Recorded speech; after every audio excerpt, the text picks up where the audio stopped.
Fans gathering here at the Gov as the Commodores are back at home. Puppies out to play some baseball as well. It's the Chatham A's and the Falmouth Commodores. Here inside the broadcast booth with you, Matt Venezia alongside Zach Zerdenik. We'll hear from Destiny Sanchez in just a little bit. Falmouth ending the skid yesterday, partner, and they had a lot of help from this pregame player we're going to highlight here, Tyler McGregor. Yeah, McGregor able to get things done and provide a spark to this lineup for Falmouth. Just trying to get things going in his debut and hoping to keep that momentum into tonight. Out of Northeastern, got a base hit yesterday for the Commodores in part of that 4-3 win on the road against Orleans. On the other side, a man that did it to Falmouth the other day in Chatham defensively, robbing a home run as well as in the batter's box. Xavier Casarella will be someone to keep an eye on in the two-hole tonight. Yeah, Casarella heading to Oklahoma State next year after a really good year at Seminole State College and was outstanding in that game. Robbed a home run from Joe Redfield, as you mentioned, and then that two-run homer really was the difference in the game until late in a game that was dominated by pitching. And so now you're coming out here trying to change things up a little bit and keep it going. The Commodores, as we mentioned, took on Chatham just the other day. And to give us a little bit of a recap ahead of this second matchup on the season between the two foes, we send it down to Destiny Sanchez.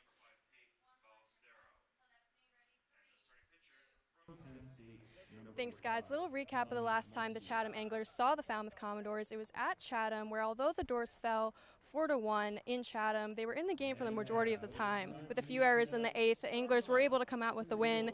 However, last night in Orleans, Falmouth was able to pick themselves up from their 5-game skid, defeating the Firebirds 4-3 with lots of improvements, 4 runs on 5 hits. Falmouth really needed that win to pick themselves up, and they're looking to start a winning streak here at Gov Fuller Field tonight for the second meeting with Anglers. Back to you guys in the booth.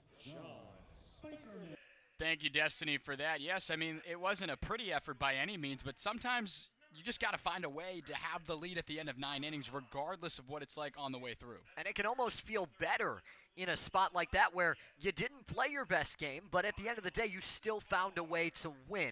And being on the other side of a one-run game is something that had to feel really good for Falmouth. The Commodores didn't get a lot of base runners out there, only stranding 4. Yet again, it was one more run than what Orleans put together, and those Firebirds nearly came back there at the end.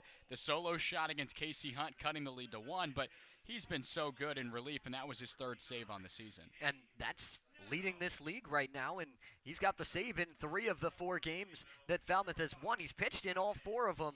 I think that partially tells you that this team hasn't gotten a win streak yet. They're trying to change that today. That's very, very true. The Commodores looking for their first winning streak on the season, and all 3 of those saves, as you mentioned, all away from Gov Fuller Field. The only room that stands out is the win here at home against Wareham, 12-2, so it was not a safe situation.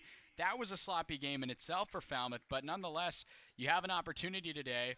Again, back-to-back games now out of division, so you kind of have to help yourself here because you could sort of cross your fingers for help from other teams taking on the West Division opponents, but the Commodores need to get a win tonight. You do, and at the end of the day, you mentioned wanting help and looking for that, but you need to start winning games, and you can do that and try and build some momentum here, because as much as the Doors are 7 points back of 4th place in the West right now, there's still 28 more games to play. Good look there at Nate Humphreys. Joe Redfield for the Commodores. Humphreys in the lineup tonight. Joe is not. We'll let you know all that later on in this part of the ball game. But with all that said, we believe we're getting ready to send it down to the pregame festivities involving the anthem. So we will send it down to the field side.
rise if you're able to honor America. Singing the national anthem tonight is Carly Teft. Carly is a nationwide singer, songwriter originally from Sandwich, and now based out of Nashville, Tennessee. As a seasoned national anthem singer, she has performed for the Boston Red Sox, Bruins, and Celtics. Carly has opened up for major country acts such as Chase Rice, Jimmy Allen, and Dustin Moore. You can find her music on all streaming platforms and her upcoming local performances at carlyteft.com. Oh, say, can you see by the dawn's early light what so proudly we hailed at the twilight's last gleaming, whose broad stripes and bright stars through the perilous fight o'er the ramparts we've watched were so gallantly streaming, and the rocket's red glare, the bombs bursting in air, gave proof through the night that our flag was still there. Oh, say does that star-spangled banner yet wave o'er the land of the free and the home of the brave?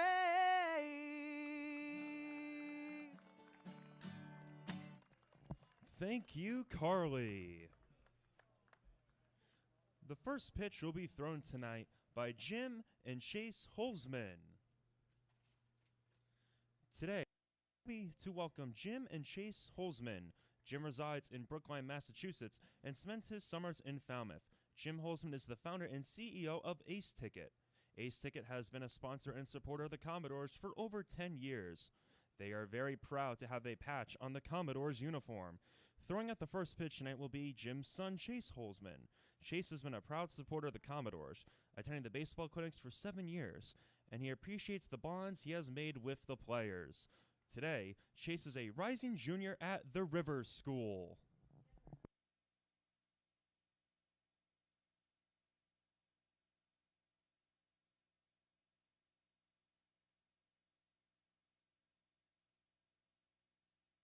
And gentlemen, let's get ready to hear the words we love to hear. Take it away, Jim and Chase.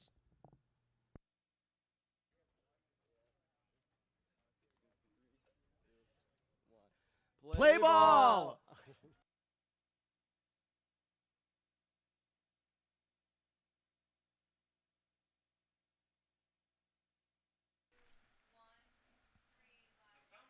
Nice pregame festivities going on there as we get ready for the first pitch tonight between the Anglers and the Commodores. Here is how the Anglers are lining up. You see the order there. Xavier Casarella, we talked about him at the top of the broadcast, Zach. The two-run shot in the game against Falmouth the other day with Lyle Miller-Green right behind him. He's going to be in center field today and leads the team with 2 home runs on the year.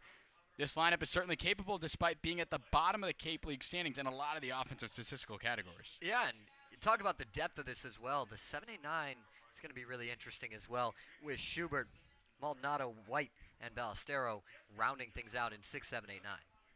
The doors will go to the lefty Logan Van Treek. This is the 4th appearance on the year for Van Treek. His first start was the other day, his last time out against Katuitt. Got hit around a little bit, partner, but it's good to see the lefty here at home.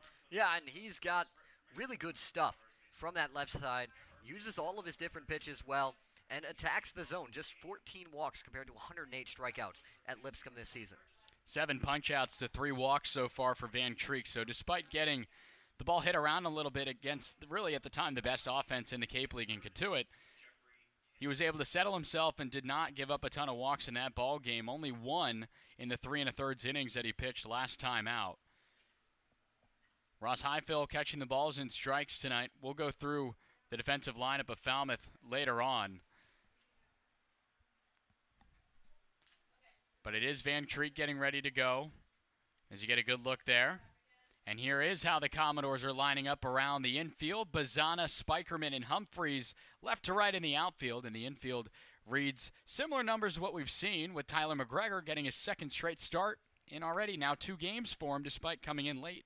Yeah, doing a nice job of fitting right in over at first base. He told us that he was 1 for 2 on pitch yesterday, trying to get a little better at it than a day ago, but continuing to bring that solid presence over there on the right side of the infield. I was talking to with him about that pregame, saying that he should have had that one, and it was ruled an error on the throw by Gavin Keelan, but an infield hit regardless would have been a tough, close play should the pick have gotten there.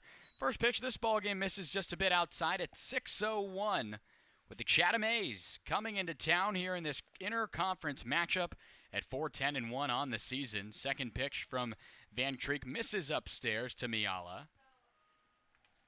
One of several Cowboys in this lineup, as we had for you the other day on the road at Veterans Field. The 2-0 offering sent foul. Miala aggressive in that 2-0 count, trying to find something he can drive, looking on that outside pitch to drive that into the right center field gap. See if he can run a little bit. He's got good speed.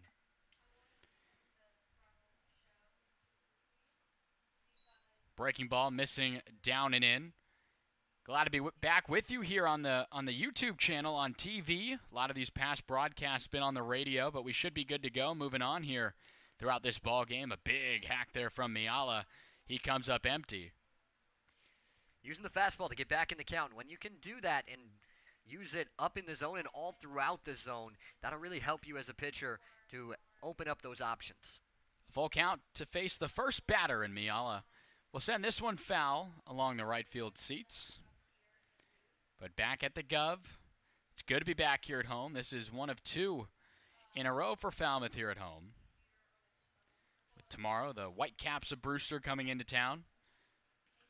In the only previous meeting, the Commodores got the win at Brewster. This full count offering is going to be a called third strike. Miala couldn't believe it. He tossed the baseball bat back towards his own dugout, and he'll head back with the first out being a backwards K. That's a really good pitch from Van Treek. Starts it outside, tries to break it on the inside edge. Miala thought that it got a little too far in, but it's where it crosses the plate, not where it's caught by Highfill. That ball was continuing to move, and it catches that inside edge. Shows the breaking ball here to Casarella. We've had a big highlighter on him to this point in our broadcast, as he now is in the 2 spot tonight at third base for the A's. He fouls that one straight back. That was an oppo blast for Casarilla to give Chatham the lead. That came just a few days ago. That came back on Saturday. It was not that long ago. Beautiful night at Veterans Field despite the rain that was in the forecast earlier in the day, pretty much all around the Cape. And we were talking to Chatham broadcasters, and they told us that Veterans Field doesn't do all that well with rain and you know, some tough inclement weather issues, but credit to the grounds crew over there and getting that baseball game played. Here's another strikeout. 2 up, 2 down, retired on strikeouts. This one via a swinging punch-out. 2 gone, all by Logan Van Treek. Really nice job using that breaking ball, just dropping it straight down on the curve and getting himself quickly comfortable in this game. And that's so big for Van Treek, is getting comfortable early in counts and early in this game. So now it's Lyle Miller-Green. Been all over the place, as you see Austin P. played a little bit of George Mason, some junior college ball. Miller-Green leading this Chatham A's team in home runs at 2. He sends this one straight back. And he's playing a lot of outfield so far for Chatham this summer. He wasn't listed as an outfielder at Austin P. He was a DH and a pitcher, and now getting to play some center field as well as get some work in on the mound. And he does have an appearance this season on the mound, does Miller-Green, so it should be interesting to see if we see him tonight. DeBarge had to wait for that one on a funny hop, the long throw across in time, and the Commodores defensively, a couple of strikeouts and a ground ball out, send the A's down in order. Good start for the Doors with the bats coming up next on the other side of the break here on the Commodores Broadcast Network.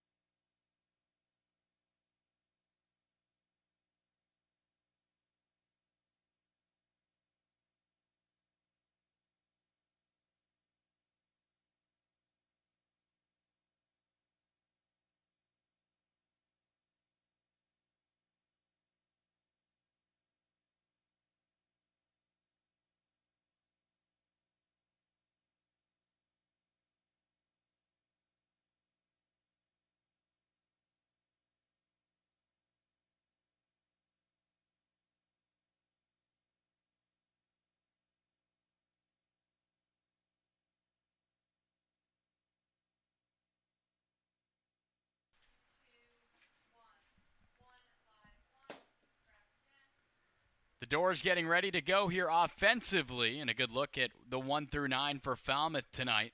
John Spikerman, we've seen his wheels. He'll be leading it off. Second on the team in stolen bases, and he showed it off a little bit yesterday.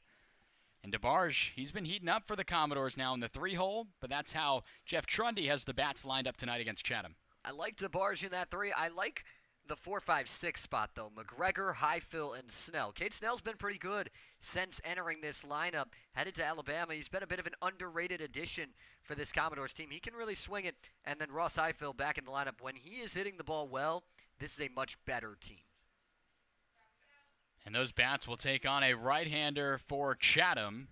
The Penn State Nittany Lion, Tommy Mulsky, and there are his numbers at Penn State. It was a bit of an up-and-down year for Mulsky, but he had some really good outings, including one against a very good Maryland team. He's got 2 different fastballs, the 4-seam and the 2-seam. He'll also work with the slider and the changeup. That changeup's something he worked on a lot this year at Penn State, trying to build that up, and he's trying to continue that here into the summer. His numbers on the summer a little inflated, a 14.40 ERA, but 7 of those 8 runs he's given up came in one appearance that lasted 1 inning when Katua jumped all over him, and the Doors found out similar thing last week that when Katua's hot, they can get really hot. Yes, that's exactly right. Sitting at 11-5, the very best team right now in the West Division here in the Cape League. Mulsky, full wind, first pitch swinging, and on a hop, Ballestero will do it himself, 1 away. It's the second straight game we've seen Spikerman at the top of the order swinging on the first pitch. Yesterday he was able to reach on the infield single. Today ends with a ground out, but you see him get the bat to the baseball and get a good bat on it. And that's what you like to see, because the last time these two teams met and during the majority of that losing streak, a big part of the problem for Falmouth was striking out double-digit times in all 3 of their last 3 games in that stretch. Bazana takes a first pick strike. Speaking of a good bat that we're still kind of waiting to see get going, Bazana only picked up his 2nd hit on the year last night in the winning efforts at Orleans, but 2 for 16 is this Beaver from Oregon State so far here in the Cape League. And I don't have the advanced numbers for Bazana right now, but I bet his expected batting average is probably a lot higher than his actual batting average. He's hit the ball really hard quite a few times that have just ended up in a glove. Behind 0-2, he watches a fastball here away. Yeah, 374 hitter at Oregon State. Clearly it doesn't align with the 125 here in those 16 tries for Falmouth. Watches this one. Looked a little sinking action right back into the zone. Maybe a 2-seamer there. And that's a looking strikeout, 2 away. As Bazana heads back, we will show you the defense of Chatham, the way that the Anglers are lining up here with Mulsky behind on the mound. A couple of big bats out there in the outfield, as we talked about, and Casarella at the hot corner.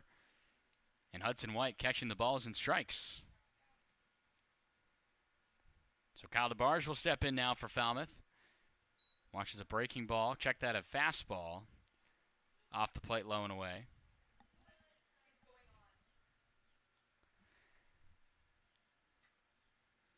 Out of the full wind. That's going to be a strike. We noticed our technical problems here. It looked like a highlight option might be tuned on there behind the scenes. We'll see if that gets corrected relatively quickly. 1-1. That one's spoiled foul. There it is. Got rid of the highlighter on the screen.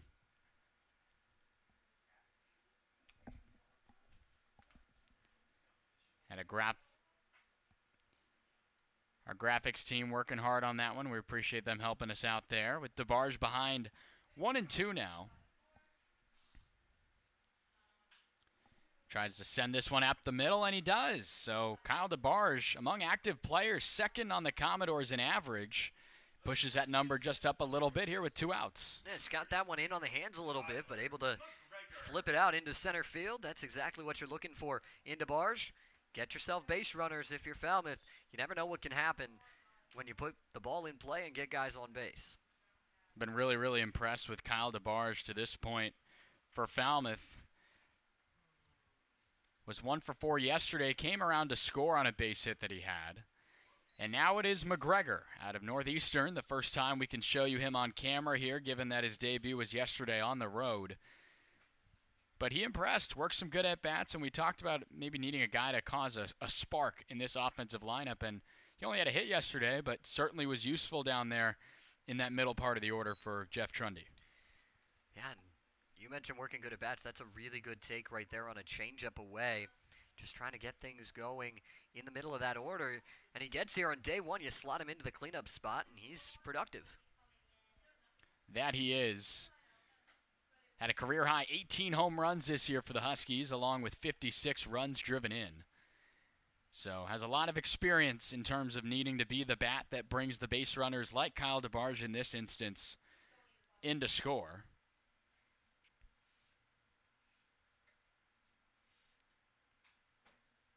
Sends this one back and foul. One of now 3 third basemen the Commodores have used to this point in the year. Obviously, Charlie Condon getting the start for every game that he was here for before Team USA tryouts and all that. We've seen Cade Snell as well, who's designated hitting today. So both of those big bats at first base in the order today. A quick check at DeBarge at first. Yeah, I don't hate the mindset there from Molsky, thinking about DeBarge trying to go there in a 2-2 count. If this pitch misses and DeBarge is at second already, that sets you up in a real good spot if you're Falmouth. Only one stolen base for Kyle as he gets checked on immediately, pretty much right as Molsky came set. But one for the third baseman of Falmouth to this point in the year. He's got a lot of speed, though, and this is a team that's been really aggressive on the base paths, especially over the last couple of weeks when they've gotten base runners. So we'll see what they can do here. Molsky one strike away from getting out of the inning, and he got it right here. Swing and a miss. They have to throw it down, and despite the low throw, strikeout from Tommy Molsky picked up. Both teams put up zeros in their first at-bats here of the ballgame at the Gov. Still plenty of baseball to go. We'll take you to the second inning. We'll be right back with Commodores baseball.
Pretty good stuff from Logan Van Treek in his first inning of work here today. It was a Friday night starter this year at Lipscomb.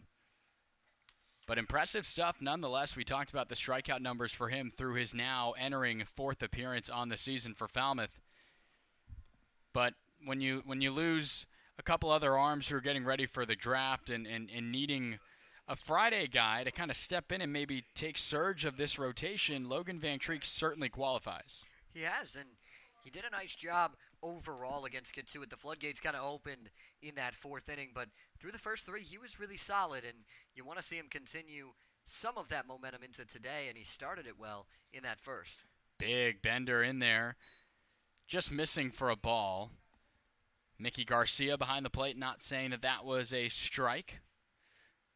Alan Liberdani over at first, and Jeff Kennedy over at third. Really good pitch sequence there from Van Treek. He missed it with a more high-arcing breaking ball, and that last one in there slows it down and finds that edge. The 1-1 chopped just right of the first base bag. That's McGregor over there giving chase. The grass was just freshly cut before this ball game today. Looks pretty clean here at the Gov so far. And this Falmouth team trying to find its second win of the season here at home, rocking their traditional home white uniforms today with the Doors. Looking to do that here. The 1-2 right off of Van Treek. A friendly carom to Martin, but now everyone's going to check on Logan. Yeah, that doesn't feel good on the mound. It's good to see him quickly up and walking around. Nice gesture here by Mickey Garcia to hand the baseball to Logan, giving him all the time he needs to recover a little bit there. Those don't feel nice up there on the mound, getting a line drive right back at you. They don't, but now that we know Van Treek's okay, you can say the good thing of it for Falmouth, it also gets you the out, because if Van Treek's not in the way of that, that's a base hit into center field. Definitely not how you draw it up, but you'll take it if it happens with Carter Trice in there now.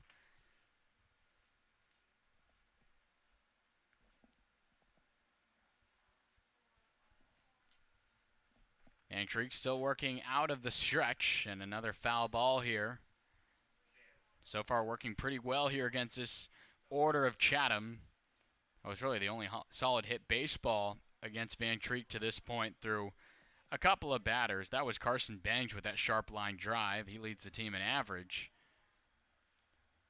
Looked like another breaking ball there, missing low, 2-1.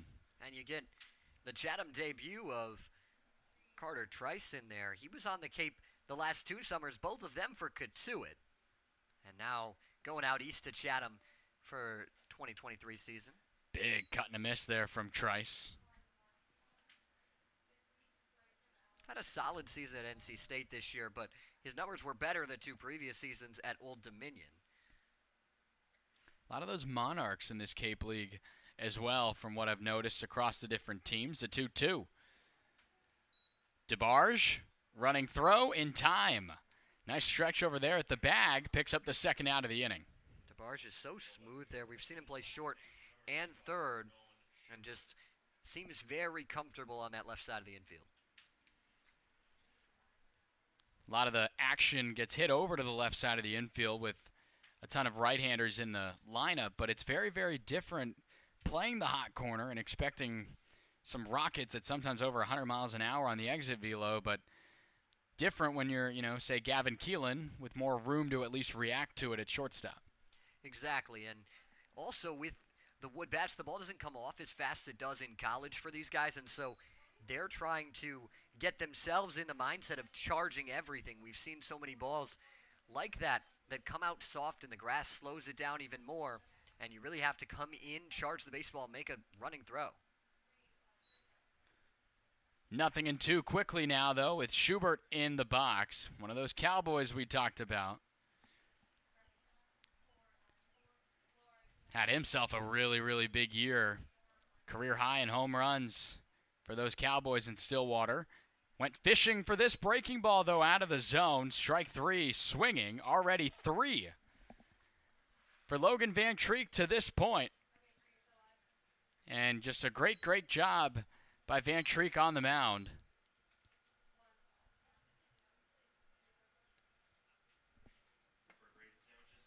And as we get ready to move on to the bottom of the second inning, we'll send it down to Destiny Sanchez with an announcement.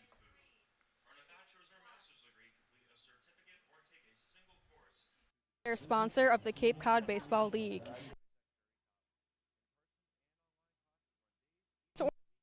We're ready for a variety of minor illness injuries, so you can commit view or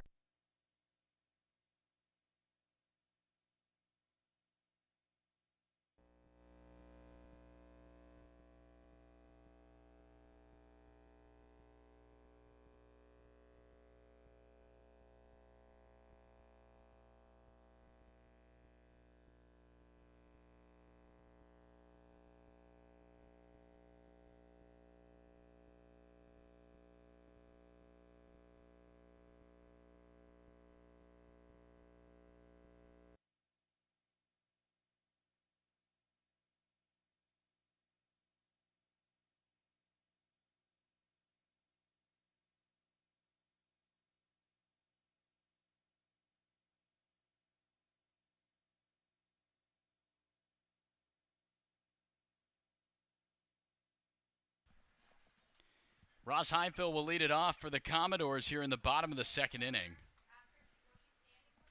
Heinfeld back in the lineup, did not play yesterday in the win against Orleans. Working against Molsky for his second inning of work tonight. First pitch swinging. Casarella in time. A lot of ground ball outs here to begin for either side. One away. I don't mind swinging first pitch there from Highfill. He really wants to hit the fastball, and he got a fastball on that first pitch. And so you attack it. You didn't get it cleanly there if you're Highfill, but at the end of the day, you found a pitch that you wanted to hit, and you attacked it. And at the end of the day, that's all you can ask for. Well, you talk about what happened last game for Highfill. A lot of swinging strikeouts, particularly on the breaking ball. It was a slider that Hyannis used very, very well against Highfill in that middle part of the order. They know the scouting report on him and leading the team in home runs and one of the bigger extra base hit bats in this Commodores lineup. But he got his fastball there and just rolled it on over. This one here inside, big swing from Cade Snell, the designated hitter tonight for Jeff Trundy and the Commodores. Back-to-back really good sliders to start this at-bat from Molsky on the mound. He's trying to settle into that groove.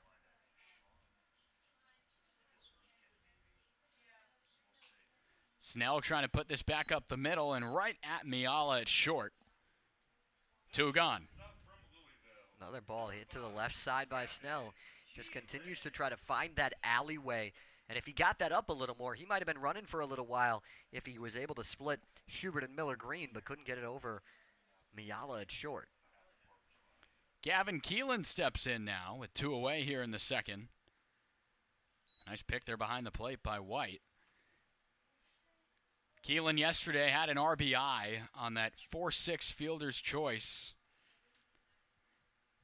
in the win for the Doors against Orleans 4-3. Keelan looking for this one, a diving play at first, and Ballestero can't get there. Gavin turning on the Jets. It'll take a big throw in, and the cutoff might be the reason why that one gets Keelan in there safely.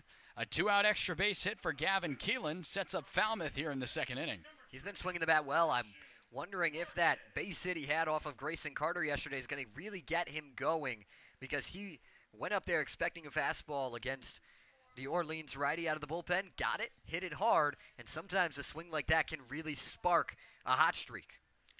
Yeah, Gavin was telling me, and Louisville always takes on Vandy in a midweek every year, and he said the scouting report on Grayson Carter was that he throws a ton of fastballs. This was a fastball, and it's over the reaching effort of Miala. Gavin Keelan around to score, and a couple of two-out hits put Falmouth on top first.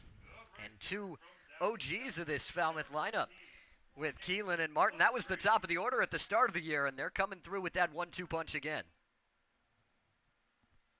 Christian Martin didn't even give us enough time to give him a little profile here to begin this ball game. The Hokie puts Falmouth on top here early. Already 3 hits for the Doors. A team that has struggled in recent games to get the offense going. Not today. Different story here against Molsky.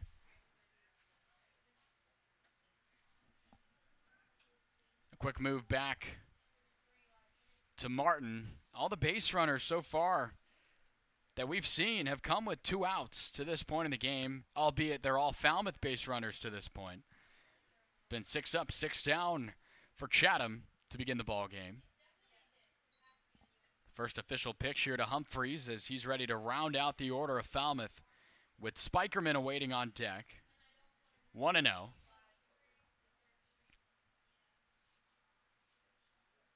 Good look there at Martin extending his lead. He gets called on, though, right back. They know the scouting report. There's wheels on this Falmouth team. Right now, the second best team in the Cape League in stolen bases, 35 of them to this point through now getting ready for Game 17. Humphreys looking to go the opposite way, and it's foul. Couple kids there battling for that baseball. Good souvenir there along the left field foul territory.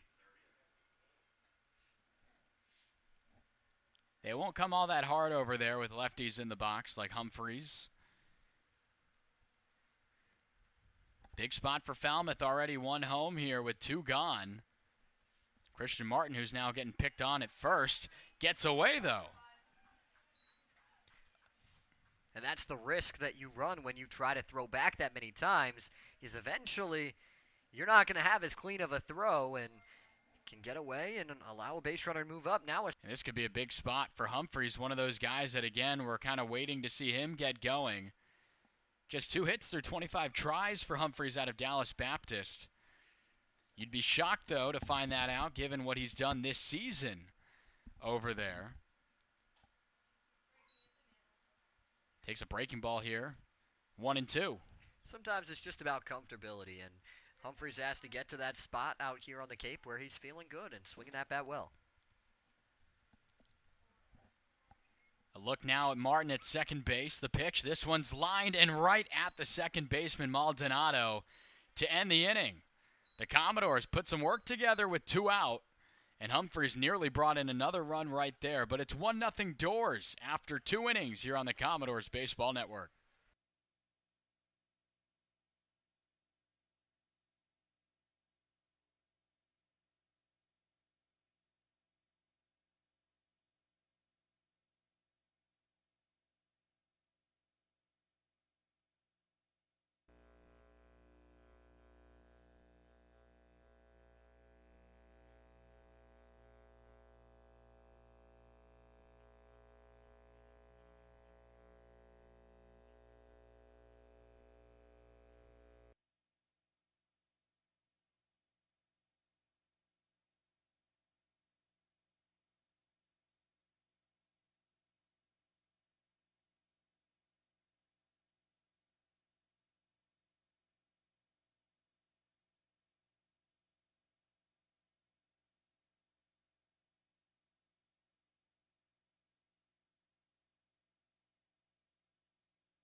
Seven, 8, 9 due up for the Anglers, looking for their first base runner today. It's Chris Maldonado. He's already been pretty busy over at the hot corner, giving a couple of Falmouth ground ball outs over there. With Van Treek back out there again. We talked about him, Zach, being used in some middle relief situations to provide some length. Well, now, as a starter, he has a long leash because this is what he's used to. It is, and it's exactly where he's looking to go, deep into this ball game, trying to settle himself back in this count and try not to fall behind guys, but he can go and eat up innings.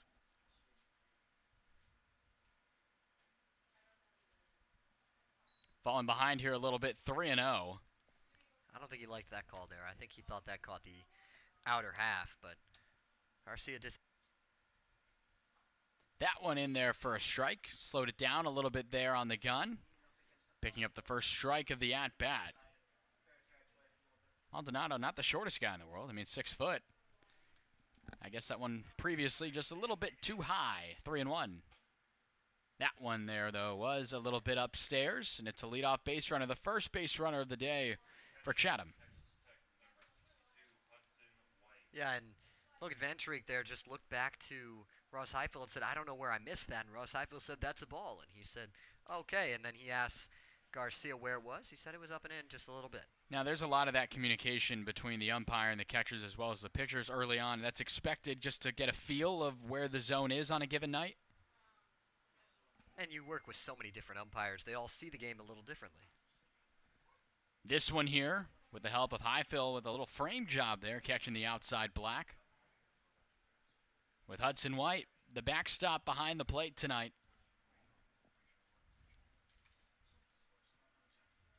With Van Treek already a base runner to work with here, and as we say that, we'll check tabs on Maldonado. One of 4 games around the Cape going on tonight. Orleans the other day had to play on its off day. The Firebirds are off today because of having to, play a rain game earlier on. But 4 other games in total 3 outside of Arnie Allen Diamond here tonight, all throughout Cape Cod.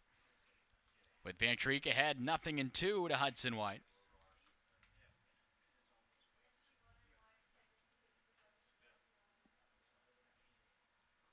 Swing and a miss. He's used that slider so very well. And that's strikeout number 4 for Van Treek in the first out of the inning. Just continuing to look so comfortable up on the mound against this Chatham lineup that we mentioned has a lot of talent in it. Has a lot of guys that have been struggling so far this summer, but very talented 1 through 9, as all of these teams are out here. And so you can't take lightly what Logan Van Treek's done so far. So now it's Ballestero, as we talked about, the first baseman tonight. Out of St. John's. Breaking ball in the dirt, kept close by Highfill. Have to keep an eye on Maldonado. He started breaking for second and then slammed on the brakes. Yeah, he definitely gave it a thought or two, but Highfill keeping it in front and immediately got into that stance. He was almost daring him to try and take off there. The 1-0. That one in there for a strike, coming in at 90 on the gun. And Van Treek's done a really nice job of using both the off-speed pitches and the fastball to get himself ahead in counts and work through tough counts. Trying to find a way to get ahead here in this at-bat. The 1-1. A nice take there. That one was a bit down to Ballestero. A .288 hitter on the year at St. John's. Drove in 45 this year. Sees himself in the 9-hole tonight for the Anglers. The 2-1 offering. Nearly got him there on the breaking ball. This is back-to-back counts at 3-1 for Van Treek, who is moving relatively quickly. He led off Maldonado with a 3-1 walk, then came back with that strikeout, and now back behind the count.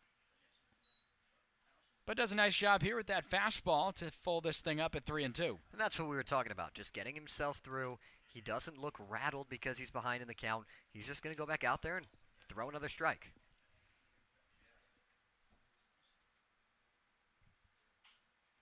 There's that breaking ball looking for the putout. Spikerman can't get there in time. Tried to fake out Maldonado closing into second there with that throw the glove up to make it look like you're catching the baseball there, and there's 2 on with 1 away. You're seeing that a lot recently, all over the league and all over the country, as well as in the majors, just trying to keep guys from taking first to third on that. So you slow them down a little bit, make them think, and then you're able to potentially save 90 feet. Well, it's a great tactic. I'd never really thought about it like that, but if you know, the base runner, eventually they're going to be running away from the play there, right? So if they're getting ready to move and round second onto third, if you make it look like you're catching the baseball, they might slow up versus taking that wide banana turn and going on to third. Exactly, and that can be a big difference in an inning because in a situation right now, you've got 1 away. If a guy's at third base, fly ball to the outfield could be a sac fly that could tie the game, but in this type of situation, it's going to take a hit from Miala to bring that runner around. And that's what this opportunity presents itself with for Miala at the top of the order. Pulled back his bunt effort there, as this one from Van Treek wasn't particularly close. Miala was caught looking for a strike 3 called to lead off this ball game against Logan Van Treek. There's that bender in there for a strike. Maldonado getting back. Good look there from our crew. Love to see our little bit of the lawn you have here out there in left with some fans gathered. Miala sends this one back, and Van Treek getting ahead with the fastball. It's 1-2. Just continuing to bounce back and be comfortable against Miala, who has put up good numbers for Chatham at times this season, shown flashes of why he's really good, especially defensively as well, but he can get it done at the plate. There's the breaking ball again, and it's foul by Miala. You can get out of the inning with a ground ball, but the Commodores trying to find a twin killing here. But the lead runner's still on second, though, so no immediate threat just yet in terms of finding a way to come in and score. The 1-2 pitch. Swing and a miss. That time it's the fastball and 2 strikeouts for Miala to start off his afternoon here in Falmouth. And already 5 for Logan Van Treek.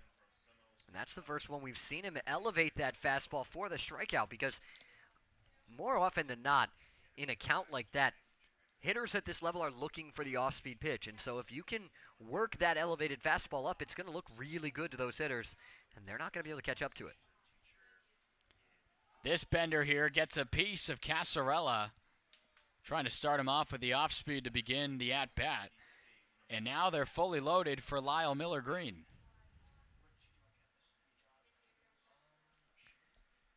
We talk about guys being able to eat up innings, and a lot of time you think about pitch count, but you also think about pressure pitches, and that's what Logan Van Treek has right now, are some very pressure-packed pitches.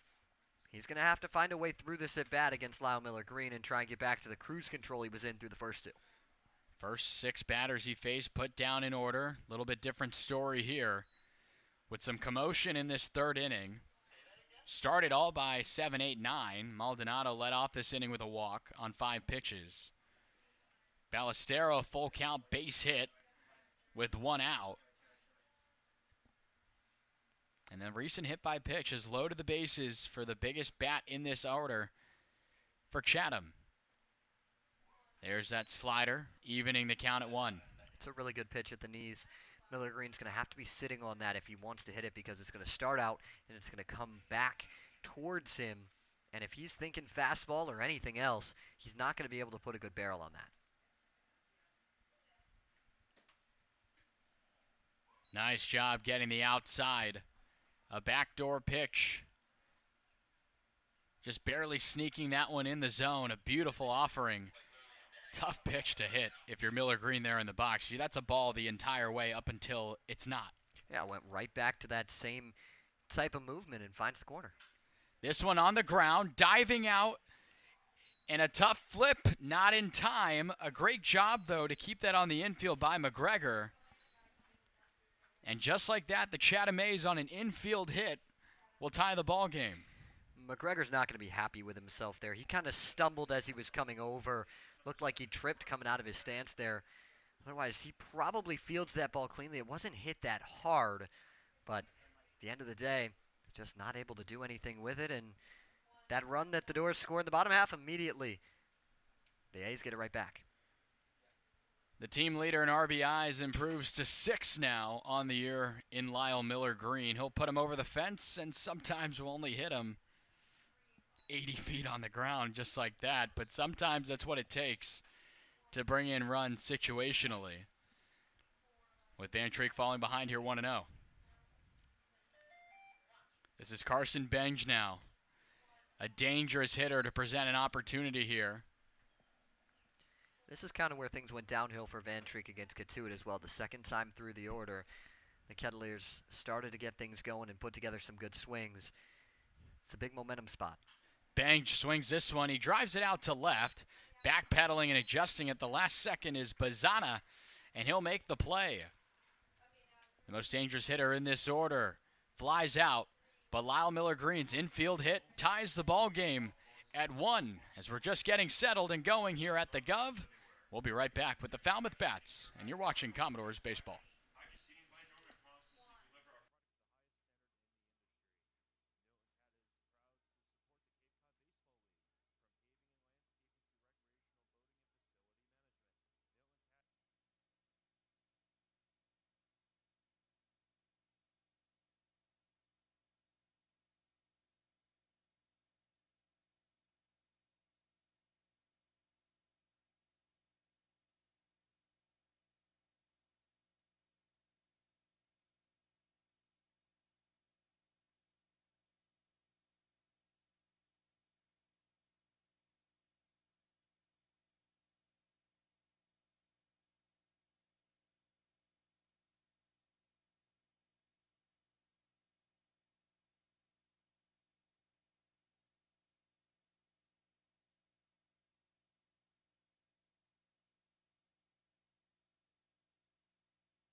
1-2-3 will lead it off for Falmouth here in the bottom of the third inning. In a brand new ball game, both teams finding a run in their respective at-bats in the second inning.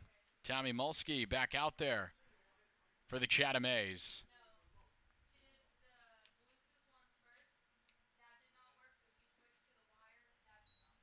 Spikerman showing bunt there. He's done that a couple of times between whether it be him, Gavin Keelan, even Christian Martin at the top of the order. Casarella in a little bit on the infield dirt over at third, but not near the grass by a couple of feet. That one nearly got Spikerman. Had to play a little bit of twister there to get out of the way of that one. 1-1. Seen that a lot from him. Honestly, more of that from Spikerman than anybody else. The pitch running in and him kind of jumping out of the way. Partially has to do with how much he crowds the plate, though, as well. Mulsky behind 2-0 to this Oklahoma Sooner in the order for Falmouth. Gives this one a pretty good ride out to right, over the shoulders and the reach of Trice. Spikerman's got speed. He'll coast into second. It's a leadoff double for John Spikerman. And the Commodores are cooking once again here in the bottom of the third. Trying to do the same thing you did yesterday if you're Falmouth. You were up 1-0, you gave up a run. What did you do? You bounced back immediately, put up a 3 spot, and regain the lead that you didn't give up. That's what you want to do here if you're the Commodores. Try and get that run right back. Really good to see Spikerman connect there on a 2-0 pitch that he wanted, and he got all of it. That's just the second extra base hit on the year for John. And it's good to have your table setter do that to begin an inning, because now Bazana steps in. Ahead of it 1-0. He took that one for a ball from Mulsky.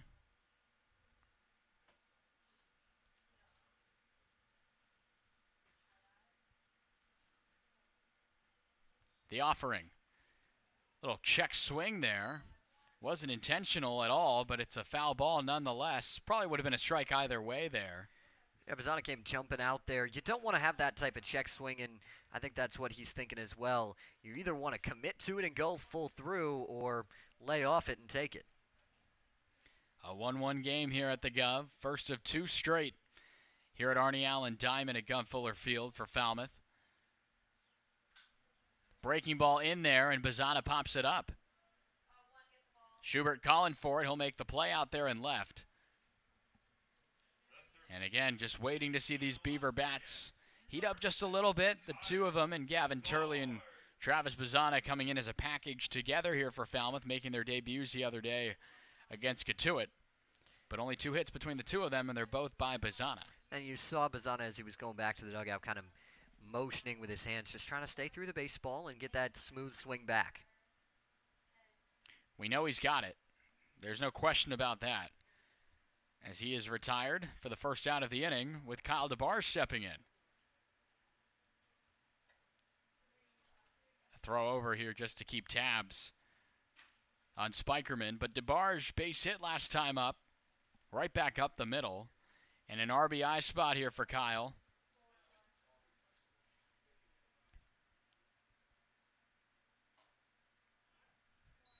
Fastball here on the outside, called for a strike.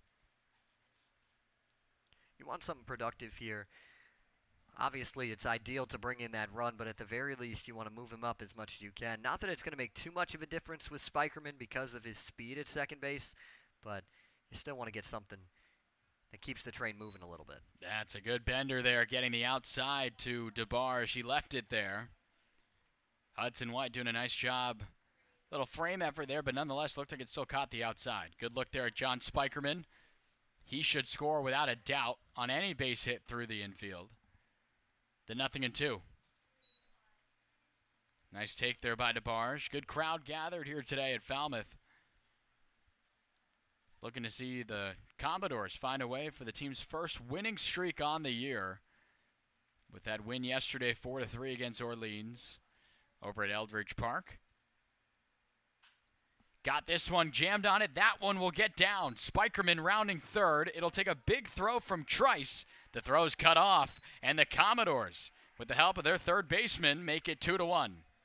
Yeah, the second hit for DeBarge. He hasn't really squared up either one. Again, it got in on the hands, but just staying through the ball, not letting it bother him, and flipping it out to some outfield grass.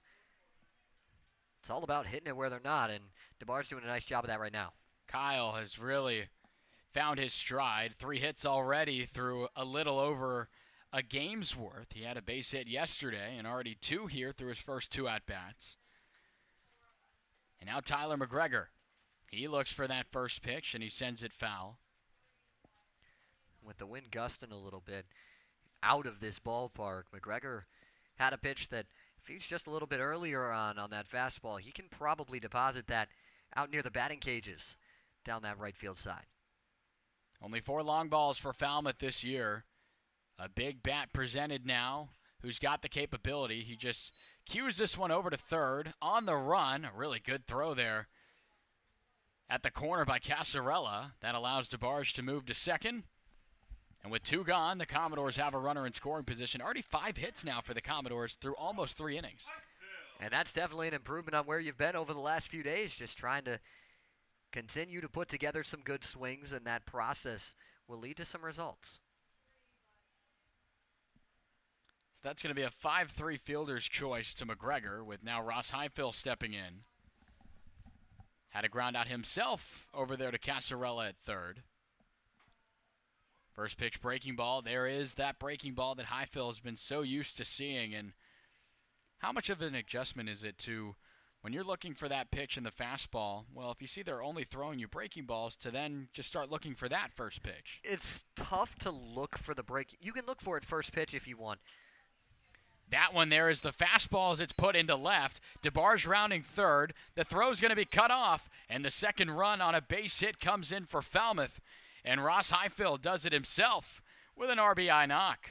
And that's what you love to see there from Highfill. Going back to your question, though, Matt, when you're talking about that adjustment, you can look for it on the first pitch if you want, but you have to stick with a mainly fastball mindset and then adjust to the off speed, because otherwise you're never going to catch up to the fastball. And so Highfill doing a nice job of finding the pitch he likes, and he's done that in both at bats. He's swung at the first fastball, he's put it in play, and there finds an RBI.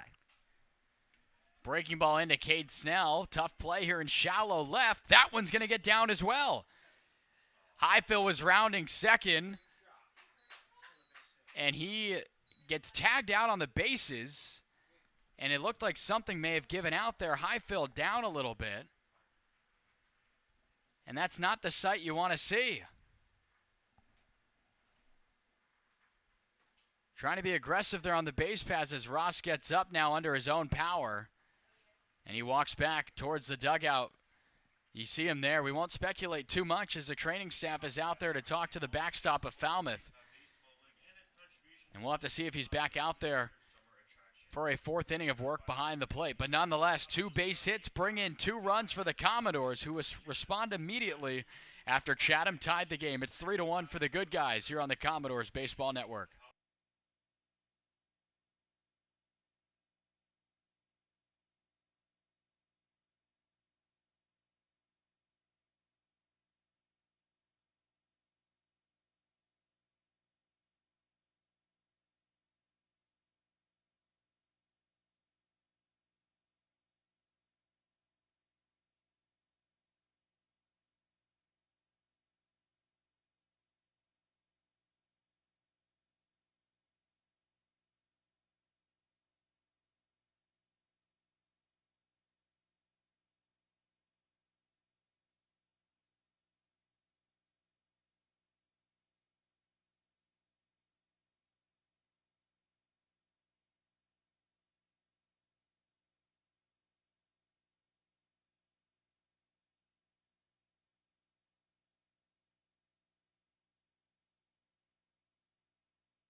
There's Ross Highfill. He's got the gear on. We just saw him throw his pickoff move down to second into the outfield on the throwdown. So we'll see how he holds up there behind the plate. Just rounding towards third base and just, it looked like he was realizing that the throw was in plenty of time, was trying to get back and maybe get into a pickle, but kind of just gave out something and gave himself up. Yeah, just tried to put the brakes on a little too quick and went down. We'll see how he's able to hang up the rest of the game back there. 2-0 now from Van Creek to Carter Trice. You mentioned his last time up was his first at-bat here on the summer with the Anglers here in the Cape League. Ahead of it 2-0, looking for his first hit here on the summer. That one's away, and it's 3-0.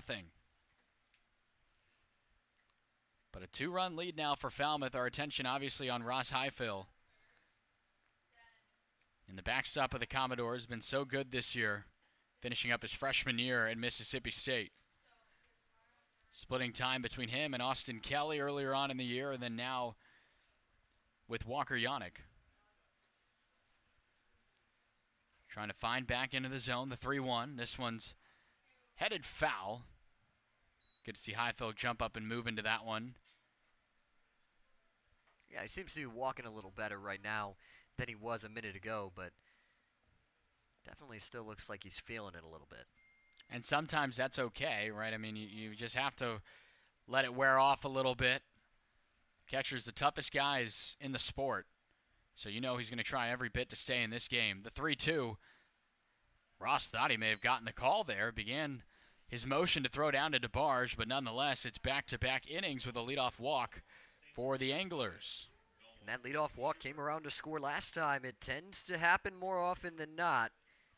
The leadoff walk turns into runs. We'll see if Van Treek can work around it this time. Walks have not been the biggest Achilles heel for Van Treek. As you mentioned, the damage done to him was just on a ton of base hits at Lowell Park the other day in that big 12-1 win for Katuitt. The Commodores will get ready to take on Katuitt next week in back-to-back games on July 4th and 5th. That's a tradition between the Cavaliers and the Commodores. With Nolan Schubert now stepping in the left-on-left. This one right back up the middle. That's a base hit. 2 straight have reached. And the table has been set for what appears to be another tough set of adversity coming the way of Van Treek, with Chatham putting 2 on with no away. Just trying to settle yourself down. Sam Highfill starting to warm up for Falmouth. But you really want to limit the damage here. These are 2 offensive teams that have struggled but have a lot of talent on that offensive side. If they get going, it could be a lot of runs putting up on that scoreboard at Gov Fuller Field tonight. Big spot for Chris Maldonado. Shows bunt. Does get it down. Highfill having to run out and make the throw. He does that there. So it's good to at least see Ross be able to jump up quickly out of the crouch and deliver the 2-3 put out. But everyone moves up 90 feet. Third and second now for the Anglers with 1 away. And Highfill waited to see if that ball was going to go foul, was trying to make Maldonado get it down again to move those runners up, but did a nice job to pick it up and make that throw before allowing it to get too far. The Anglers doing a nice job here in responding immediately when Falmouth puts up some offense. With this first one in the dirt, getting away from Highfill. The throw is behind Van Treek. I don't know how often you do that move and sending the runner. That ball did not get that far away, Zach, but is that maybe just seeing that Highfill's a little, stung up a little bit and taking advantage of that? Well, and that's always going to be done on instinct by the base runner in that spot. And Carter Trice got a good jump there. And honestly, if Van Treek is to the plate quicker, it's probably a really close play, because I don't know that throw while you're trying to get somebody on the run there, but it's just a really spot where it caught everybody off guard with Trice taking off on that. This fastball is in the dirt from Van Treek. The entire infield in now on the grass. There is a shift with Christian Martin not too far over to his natural second base position, favoring the left side of the infield just a tad. This one's right back to Martin. He looks back the runner at third and delivers over to first base, and that's a big second out, with Schubert having to stay put at third. And now the infield can recover and get back to normal depth. And that's what you're looking to do in a spot like that. And now you don't feel as bad about the wild pitch because the infield wasn't in. That's going to do the same exact thing as what the wild pitch would have done. And now you're in a situation where you can limit the damage, get out of the jam here, still up a run. So now Ballestero had a base hit last time up. I wouldn't say he's your typical 9-hole hitter, certainly is capable from St. John's. We read off some of his accolades to this point in the year, both at St. John's and here on the Cape. He was a high-level recruit, went to Virginia to start things off. 6th ranked catcher nationally in his class. He can still catch, but also playing some infield as you see him tonight at first. Nice work by Van Treek, utilizing the breaking ball there to get ahead 0-2. That's a nice look there at Schubert, who extends his primary lead along the third base line. 1 strike needed to get out of the jam. The pick, swing and a miss. Logan Van Treek limits the damage to just a run, and that's his 6th strikeout already through 4 innings of work defensively.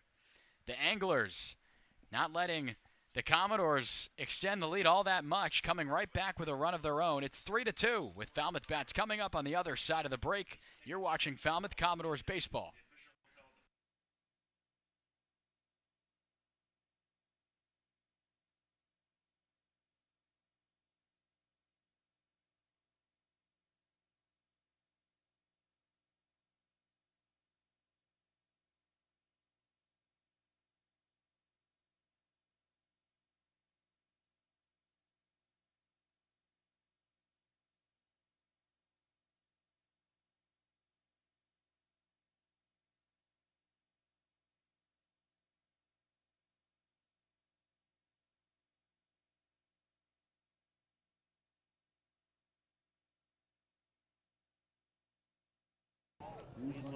Welcome back to Falmouth Baseball. There's a few more games going around at Cape Cod. The YD Red Sox lead the Bourne Braves 4-0 in the top of the 8th. The Cotuit Kettleers lead the Hyannis Harbor Hawks 6-0 in the top of the 4th. And the Wareham Gatemen and Harwich Mariners are tied at the bottom of the 1st.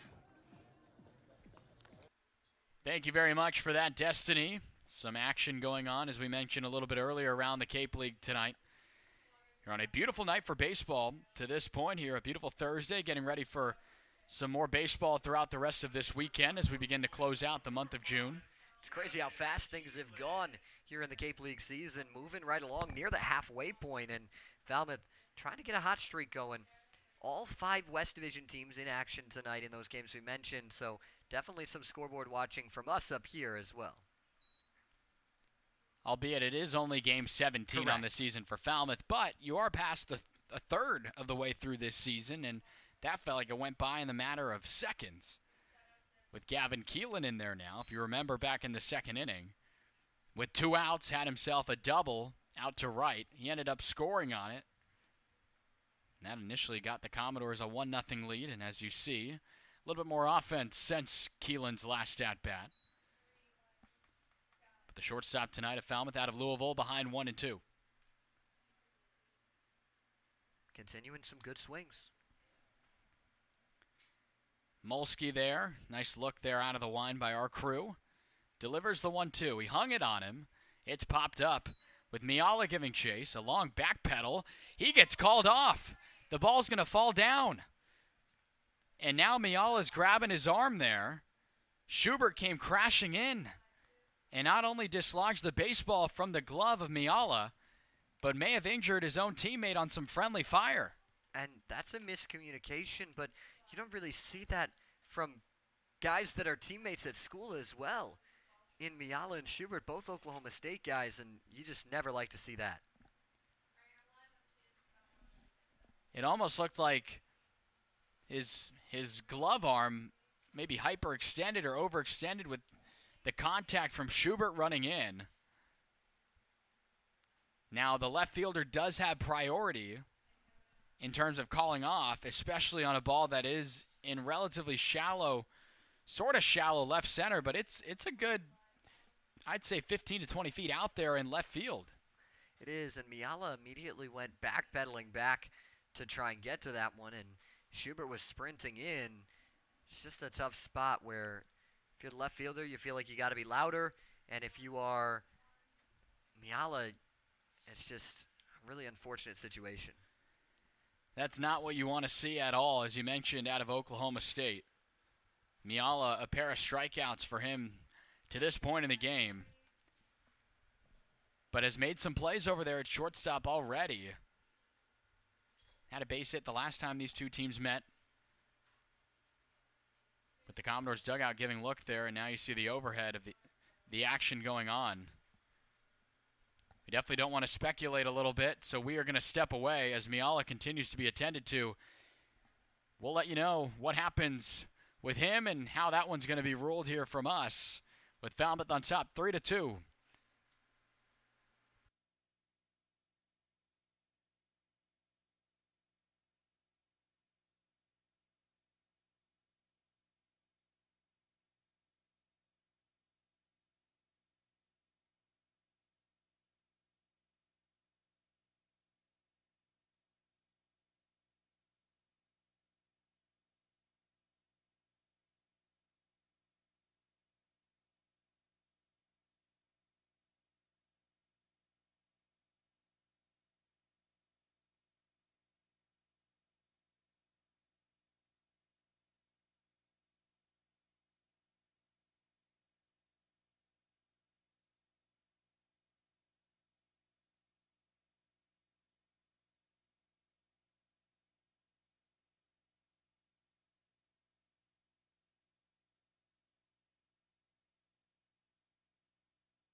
There's a new shortstop now in the ball game for the injured Miala. It's Sam Antonacci.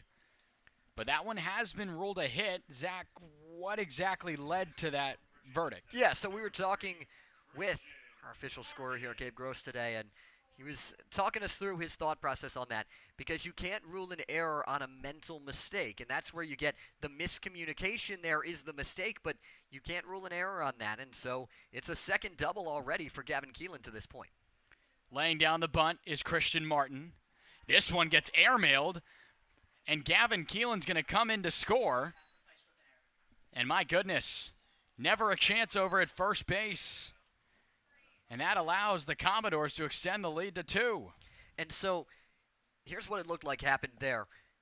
Molsky goes and fields that ball, and he thinks he's going to have a chance to go to third. He turns and looks, and then it just threw off his entire motion as he tries to throw it across, and really chaotic spot there. So it was initially a sacrifice, and to the credit of Molsky, I mean, he looked over to watch the base runner, in this case Gavin Keelan, move on to third. Had plenty of time to deliver the throw. I wouldn't say that Martin was beating it down the baseline, but that one gets actually ruled as an error. You don't call what we just talked about, the collision in left, an error, but a couple of sort of mental mistakes here by the Anglers have suddenly given the Commodores a golden opportunity already. This one's in the dirt to Humphreys. Christian Martin now stands at second. You see him right there. And Humphreys squared there. I mean, he might as well put another one down, and if you were going to sacrifice before, sacrificing again here and forcing Molsky to potentially make another throw is not a bad idea. You know he's thinking about it on the mound. Breaking ball. A relatively friendly call there behind the plate. Makes it 1-1. You saw Humphreys just confirming that that one was still in the zone, with Martin extending his lead.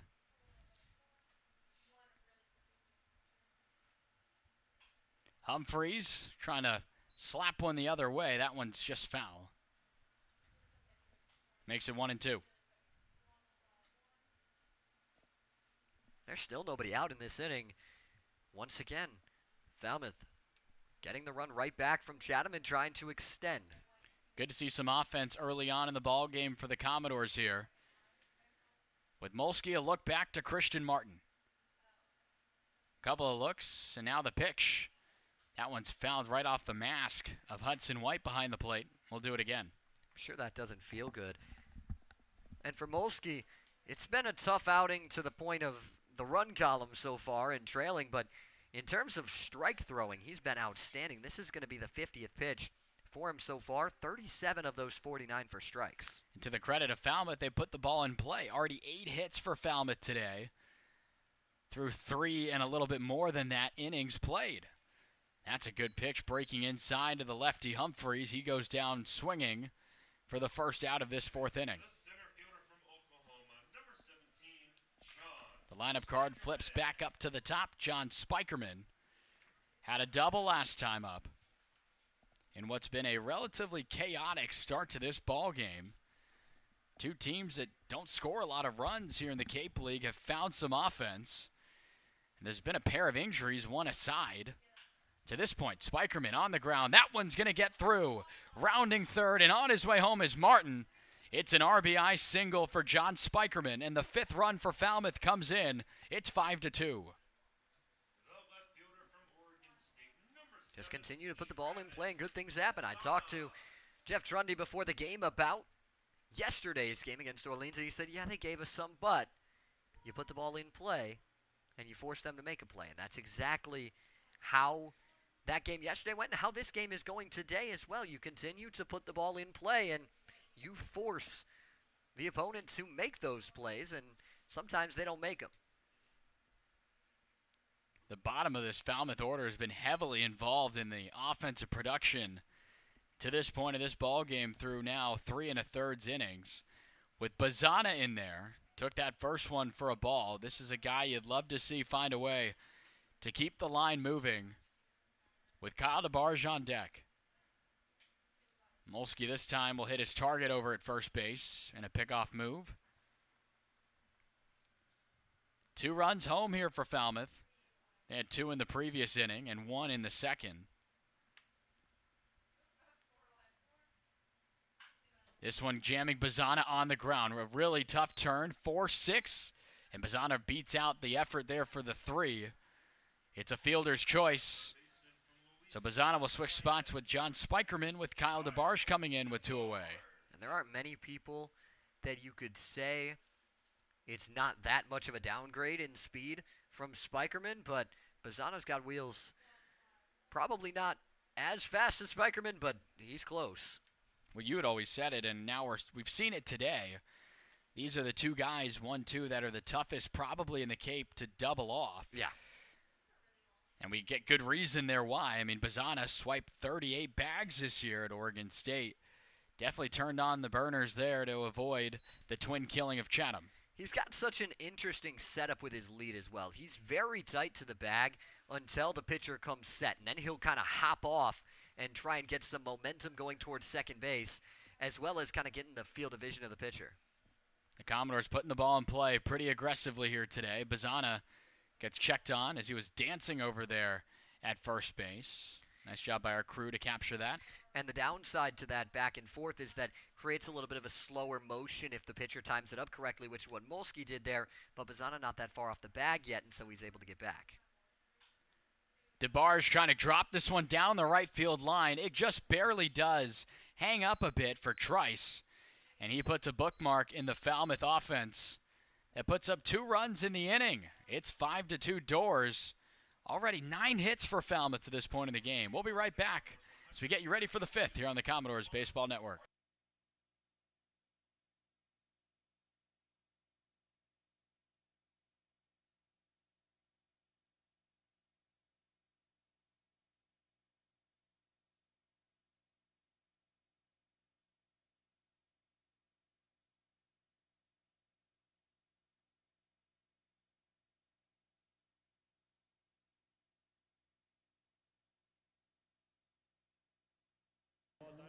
The Cape Cod League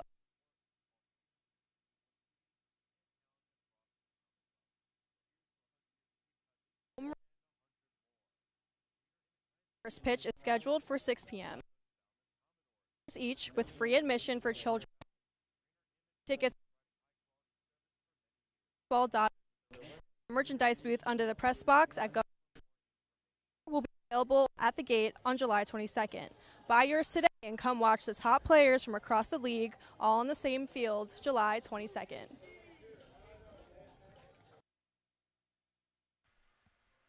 Can't wait to make it over to Harwich for that All-Star game, and we'll see which Commodores will make it on over there. A couple of guys doing their best impressions right now for finding a way to get in the voting and be one of those players selected. Van Treek himself right now having himself a good outing, and a lot of the bats have woken up a little bit, as we've been alluding to. And we've been waiting to see it. We've been talking about it for a while now, of just trying to see if this sleeping giant would come to life. And I'm not ready to say that it is here yet and this lineup is arrived, but it's getting there. A lot of trial and error. That's how most of this goes. With the first pitch missing inside for a ball.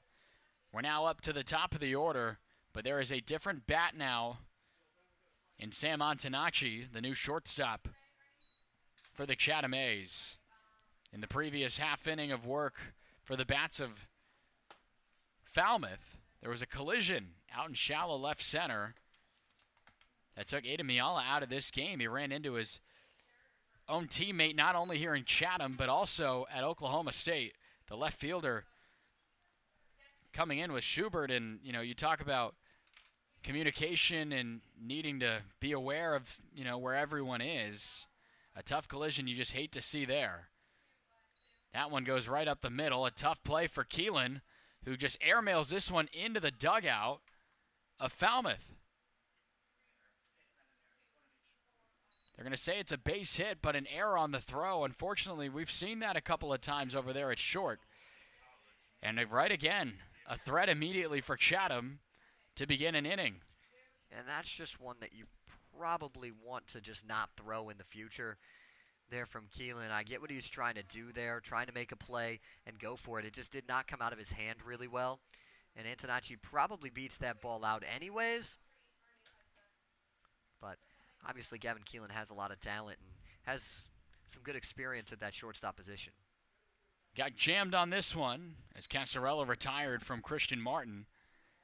Antonacci's able to move on to third. And now with a runner on third, one away, Lyle Miller-Green has an opportunity to bring in another run. He's already got one RBI today. The guys ahead of him, not by the prettiest of ways. It's really been, again, both teams' 7, 8, 9 guys have really set the table for the top of the order. First one to Miller-Green misses a little bit low from Van Treek, who's out there for his 5th inning of work. This right now is set to be the longest amount of time we've seen Van Treek in a ball game. With Miller-Green coming up empty, a couple of stints out of the bullpen. And now we see him in a starting role for Falmouth. Yeah, they're trying to get him through 5 innings here and kind of save some of those bullpen arms. Miller-Green watching that one in a little bit, 2-1 now. This would be a big situation to try and get a strikeout here. If you can keep the bat of Miller-Green from getting to that baseball, you get yourself a second out without allowing that runner to move up from third and score. Fastball on the outside for the 2-1, stays there. Van Treek thought he had that one. It looked relatively good up here. With the Chatham A's trailing by 3, but trying to battle back in this game. They've done a good job in responding quickly, and now the tying run will step in because of this walk to Miller-Green. Not the worst situation in the world. It sets up a double play with Benj at the plate. Give yourself a chance to get out of the inning with a ground ball, but you don't want to lose too many hitters, and you never want to bring up the tying run for free. And the tying run in this case is the best hitter in this lineup. Entering today's action, leading the A's in average at 385. It's Benj in the cleanup role today. First pitch swinging. He fouls it off himself. We'll do it again.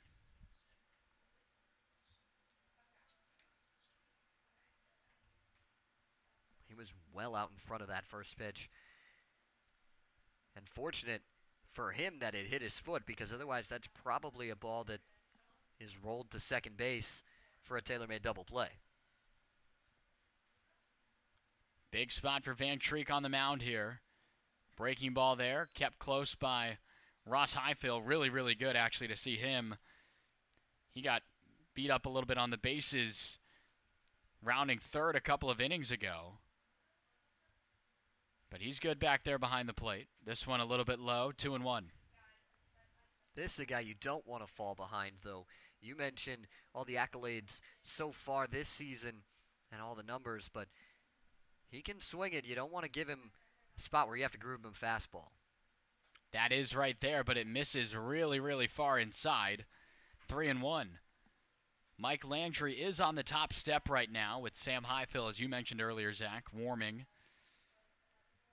You do have a right-hander in Carter Trice on deck. I'd imagine this could be it for Van Treek. This one's chopped on the ground. Martin has to wait for it to come down. He looked over to second, but decides to go the easy way to first and pick up a big second out. So that 4-3 fielder's choice does bring in a run for Chatham, and it's 5-3.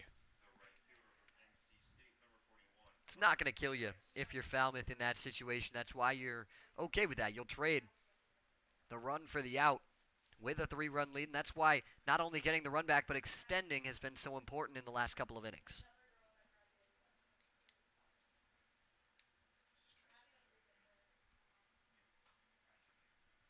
This one here off the plate with Carter Trice stepping in. He walked last time to lead off the fourth. He ended up coming in as the run that Chatham scored in the previous inning of this offense for the A's.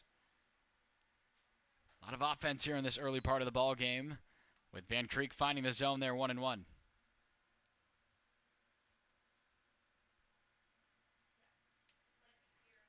Trying to just limit this damage and see where it's at now.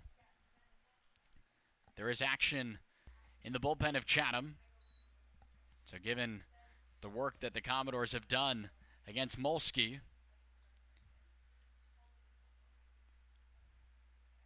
with one pitch away is Van Treek from just pausing the action from Chatham here. The offering.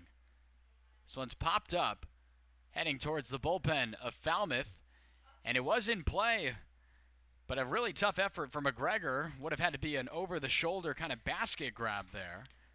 And that's a really tough spot because at first base, he's turning and just sprinting to try to get to that baseball. He's not really looking too much for the ball in that spot. You're just turning, you're sprinting, trying to keep your eye on it as much as you can, but then you have to stop and change direction, and just, it's a really tough spot for McGregor. Xander Sechrist is the guy warming out in the bullpen of Chatham. The pitch here, swing and a miss. What an effort by Van Treek to again limit the damage. One run does come in for Chatham, but now 7 punch-outs for Logan Van Treek out of Lipscomb, and for what it's worth, a relatively solid start, given that the offense of Falmouth has shown up today as well. But halfway through this ball game, Falmouth leading by 2, with more Doors offense coming up next on the Commodores Baseball Network.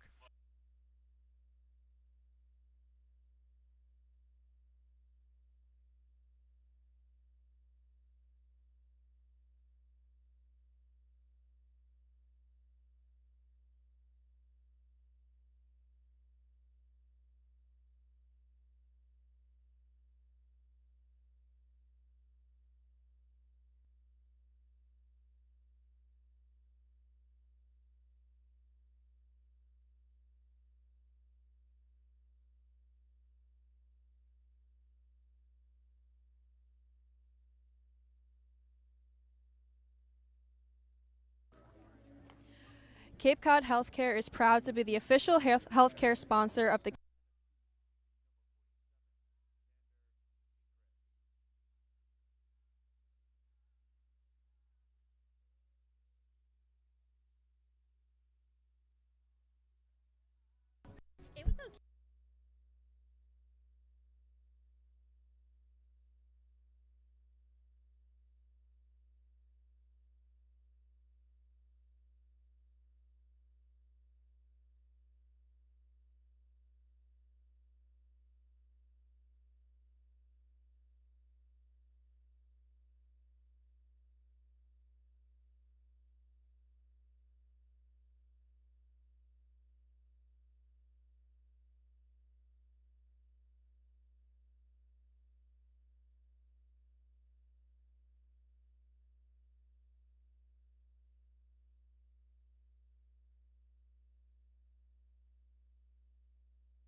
Paul Bonzani giving the fans at home a little bit to laugh about here.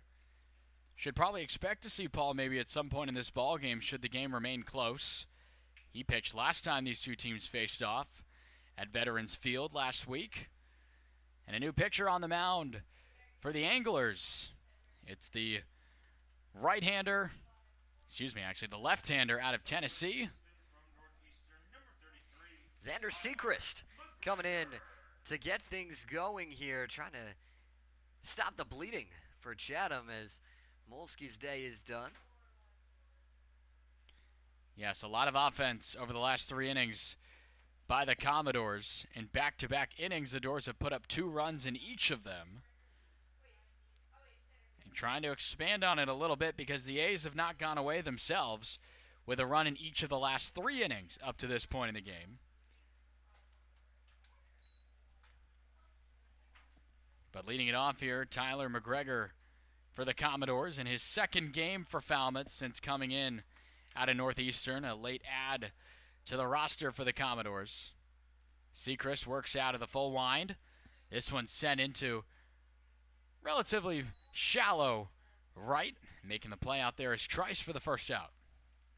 Yeah, just off the end of the bat there for McGregor. He thought he had a pitch he could hammer and just didn't make great contact with it. Well, Ross Highfill steps in now. You just missed his pre-at-bat routine shuffle that he does across home plate. So if that's any indication on if he's okay after the odd stumble that he had heading into third base a few innings back, he looks to be A-okay, taking that breaking pitch at 79 in there for a strike. See if he continues with that mentality, hunting those fastballs, trying to just hit something hard, and that's what he's done. He roped one for a base hit and an RBI last time up. This one off the plate and away, 1-1. Matt Venezia, Zach Serdenik. We've heard a little bit from Destiny Sanchez, dealing with some connection issues with her down there by the dugout. This slider underneath the arms of Ross Highfill, 2-1 now. But we'll continue to work through those connection problems to try to get our third member of the broadcast involved with us here tonight, the 2-1. That one really, really inside, and it's a 3-1 hitters count to Highfill. Sechrist had himself a really good season for Tennessee this year. 0-1 record, but 23 appearances, a 2.05 ERA, and over 30 innings pitched. Another breaking pitch, a lot of them in this at-bat to full up the count at 3-2. And he battles himself back. He didn't walk many hitters at Tennessee. 5 walks to 32 strikeouts in those 30 innings. That works very, very well. Good ratio to have there. The full count pitch to Highfill. Another breaking ball. And Sechrist may have thought he got him and missed a little bit low. And Ross Highfill moves on to first base. Continued base runners. It's what we've been hoping to see from Falmouth over the last week of their struggles, and they're doing a good job of it tonight. Cade Snell dropped one into left in no man's land along the third base line last time up. And Highfill, really good heads-up base running, made his way over to third. But that's where a really, really good throw from Schubert out there in left actually had Highfill in what was going to look to be a pickle, but then ran into that injury that he had. There is a pause in the action going on here. It appears Mickey Garcia is trying to check on something, and there might be a pinch runner here in Walker Yannick. And that will be the case. So Walker Yannick will come into the ball game now and take over at first base after Highfill worked the walk. So now we get back to Cade Snell. That one misses low, the breaking pitch to Snell. Again, the base hit last time up. Big numbers for Snell out of Wallace Community College. Now been here a few days with the Commodores. With Sechrist working the left-on-left matchup. Gave him the slow stuff there, and it misses low. A good eye. Makes it 2-0. Get ahead in the count against a pitcher like Sechrist. That's where you want to be. You want to give him some pressure and make him feel like he's got to throw you something over the plate. Will be heading on to Tuscaloosa next year and playing with Alabama as he fouls off this breaking ball in the 2-0 offering. Seacrest getting back into the count a little bit. Chatham A's losing yesterday to the Bourne Braves, a West Division swing for the A's out of the East Division, falling 8-2 yesterday on the road. On the run is Yannick, but the pitch is fouled off here. Trying to execute a hit and run there, making it 2-2. Just a little out in front of that one was Cade Snell and just didn't get clean contact with it, chopped it right back off his foot. These Commodores right now nearing the just past the halfway part of this ball game on top of a East Division foe. 3 of the team's 4 wins against teams out over there in the East, along the far side of the Cape out towards the Atlantic. But making it 2-2 now. Already 9 hits for the Commodores today through now 4 1/3 innings of action. That's certainly the best mark this team's had offensively to this point in the year. Yeah, I mean, you'd have to go back to last week's 12-2 win over Wareham to find the last time that they got 7 hits in a game. And that was what they had through 3 innings today. Really, really good work against Molsky. Now the pickoff move has Yannick caught. The throw in. They do slap the tag. The replacement shortstop Antonacci able to apply it onto Walker Yannick. And it appears that steal sign may have been on there for the catcher as he'll head back now. And that's where having 2 different pickoff moves make a difference there, because you saw Seacrest look over to first a few different times by stepping off the rubber, and you're thinking as a base runner, okay, that's his move, that's his quick move. He's going to try to give that step off, but the lefty can lift the leg and go over, and Yannick got caught going on first move there. So suddenly now Seacrest can relax a little bit, working on Cade Snell, although the count now is full here at the Gov. An hour and a half into our broadcast here tonight with a 3-2 pitch. That one gets a piece of Snell. Would have been a ball anyways, but you'd rather make the trot there without having to wear that one. But Snell looks to be okay on that hit by pitch. I just ran a little in on him. That arm side run from Seacrest. And you're right back with the base runner. That caught stealing hurts, though, because instead of first and second and 1 away, there's just 1 on with 2 outs. A lot of bats have stood out in this lineup for Falmouth, but Gavin Keelan, a pair of doubles to this point in the year. Today, to this point in the game, as he takes this one on the outside for a strike. We saw it yesterday, barreled up a really, really good baseball for a base hit late in that ball game in Orleans at Eldridge Park an evening ago. Certainly has carried over into his efforts here today through 2 at-bats. Keelan going down for this one. He fouls it away, and it's 0-2. Real good chance here for Keelan to continue to battle his last at-bat. He was down 0-2 in the count and roped that double. Well, that was the one that was in and out of the glove at Miala because of the collision with Schubert, knocking the leadoff man in this ball game and the shortstop for the A's out of this game. And since then, Sam Antonacci has taken over at short. But Keelan is credited with the extra base hit on that collision. Another check over to Ballestero, has to leap to grab it. The first basemen today have had a lot of workout opportunity over there with some mistakes by both pitchers throwing over and even an error on the infield from the Commodores. But nonetheless, keeping that one close. The 0-2 pitch to Keelan. Breaking ball. Missing away, 1-2. Good battle in Keelan. I don't know that they're going to throw back over to Snell again. He's not the biggest threat to run over at first base. Hasn't attempted a stolen base yet this summer, but Keelan gets on this one. That one gets down the line for a fair ball. Keelan will be into second, maybe even third. He's rounding the Jets and heading on to third, but he had to stop because Snell held up at third. Keelan gets back in. That's his third double already to this point in the game. And some 2-out work being done here by Falmouth with third and second 2 away. a little trivia for you, Matt. You know, the last time that Falmouth Commodore had 3 doubles in a game. I promise you it's a name you know. He's playing in the big leagues now. Is it Adley Rutschman? No, it is Edward Julian of the Minnesota Twins back on August 1st of 2018 against Katuitt when he roped 3 doubles against the Kettleers. Through 3 ABs, Gavin Keelan matches that. Gavin Keelan has something working. And nothing against Cade Snell, but if there were no base runners ahead, he probably would have been into third. Now he'll go on to third because Sechrist is going to be called for a balk.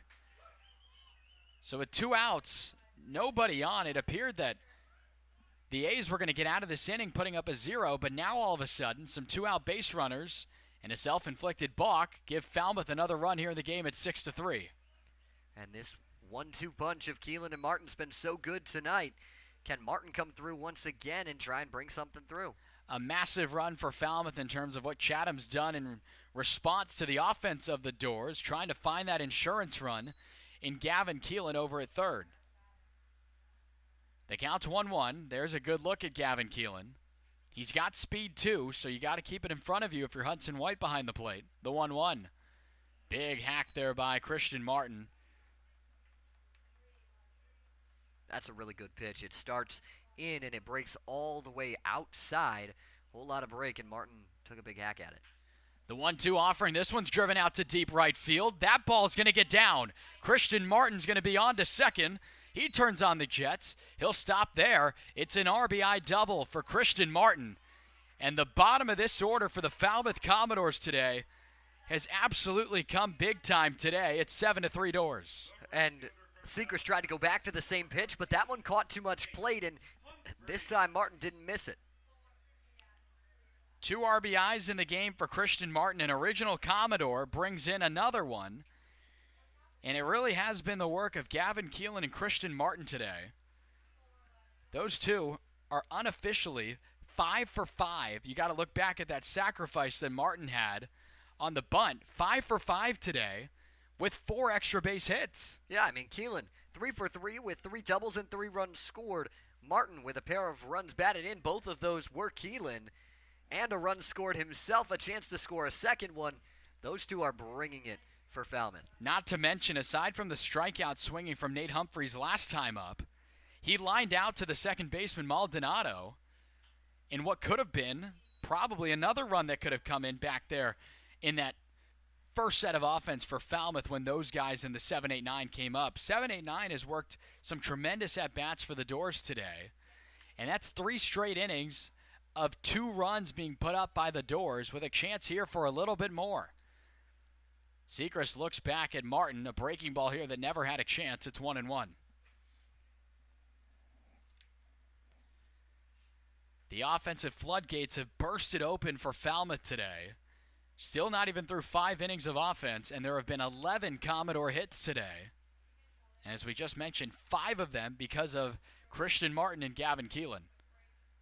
The 1-1 pitch, fouled off by Humphreys. He'll walk around a little bit with Sechrist again in a spot to put away the inning. 1-2. No one warming in that Chatham bullpen either. They're going to let Sechrist try to ride this thing out. Nate Humphreys with a big spot here to drive in a run. The pitch off the end of the bat. That one flirting with the left field line, and it's just foul. Yeah, you say the end of the bat. It can take that very literally right up onto the edge of that one from Humphreys. May have been near the top of the knob almost in terms of where that one made contact with the baseball. Good job to at least hang in there in that pitch from Sechrist. He comes set on the mound now. Big spot for Falmouth to add on more insurance. The 1-2. This one's driven. That one's going to get down into right. Humphreys with a base hit. Martin's rounding third on his way home. The play at the plate. Not in time. An RBI base hit for Nate Humphreys. Just his 3rd hit on the year, Zach. But the bat out of Dallas Baptist comes up big for the Commodores. It's 8-3. Hitting is contagious.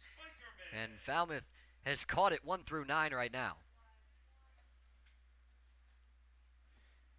The throw was a pretty good one in from Trice. Just a bit up the line for Hudson White to field it.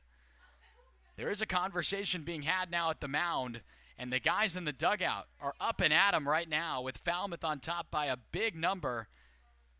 A 5-run lead here through just 4 2/3 innings. The Commodores have scored in 4 consecutive innings, and 3 of those runs have come here in this half. Well, and the last 3 innings have all been multiple runs scored for Falmouth because Chatham has scored in 3 consecutive innings as well. And so the difference here is Falmouth's not just getting 1 run in those innings. They're adding on to the lead. They're pushing further ahead and extending things. And now you're going to get into the bullpen where that's been the strength of this team so far for Falmouth. Would expect, as we mentioned, Paul Bonzani to be used at some point today. We see Sam Highfill, who's been peppering the ball back and forth to himself now for what seems like the last 20 or so minutes. He is probably the next guy to go. Would imagine Van Treek, especially with the lead now, there's no need to really ask more out of him. He's certainly done his job with the 7 strikeouts through the 5 innings we saw from him. But a makeshift turnaround by this Falmouth team offensively. 12 hits this point for the Doors today. And now it's John Spikerman back to the top of the order. Already his 4th at-bat of this ball game. And he's batted in the last 3 innings consecutively because of what 7, 8, 9 have done to flip the lineup card in each of the previous now 3 innings.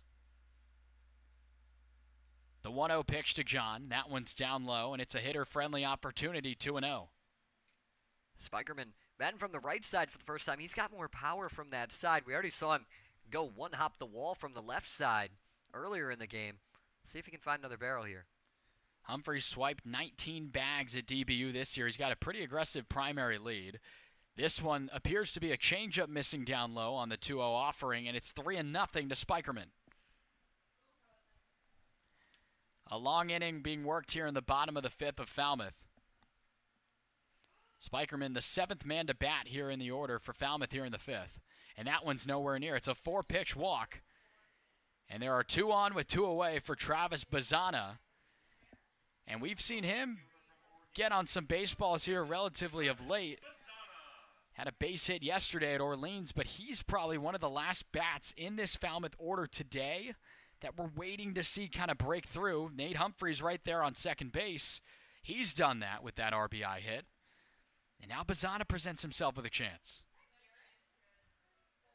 And you think about how this inning has flipped, Matt. I mean, we mentioned it a minute ago, but 2 outs and nobody on base after Yannick was thrown out. And since then,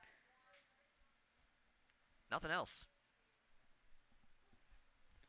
With Bazzana stepping in now, one of 2 guys in the Falmouth order without a hit today.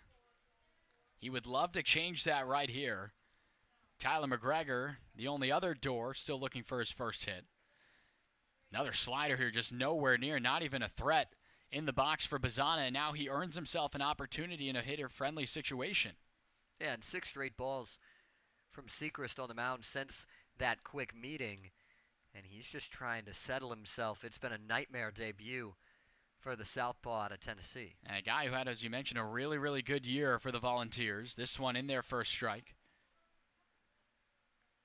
Wasn't used in a ton of high leverage situations for Tennessee, but he's trying to build towards that for next year and see if he can get there. A lot of their arms are moving on for the Volunteers after another Omaha trip. 3 runs home here for Falmouth, leading 8-3 in the inning. That one a little bit low. It's 84 on the gun, and it's 3-1. Humphreys getting back in time. The men on base right now, reaching on a base hit and a walk on 4 pitches to Spikerman. And now that appears to be a threat here. Really massive lead without even being held for Spikerman. He's probably a good 20 feet off the bag. That one in their first strike. And with them in motion here on this 3-2, a ball hitting the gap will almost certainly score 2 runners here for Falmouth. The A's 1 out away, 1 strike away from putting away a massive inning here from Falmouth. But the Doors threatening for more. Runners on the move. The pitch. This one's fouled along the first base line. Towards the bullpen area of where Sam Highfill is awaiting his opportunity here to get ready for the 6th inning.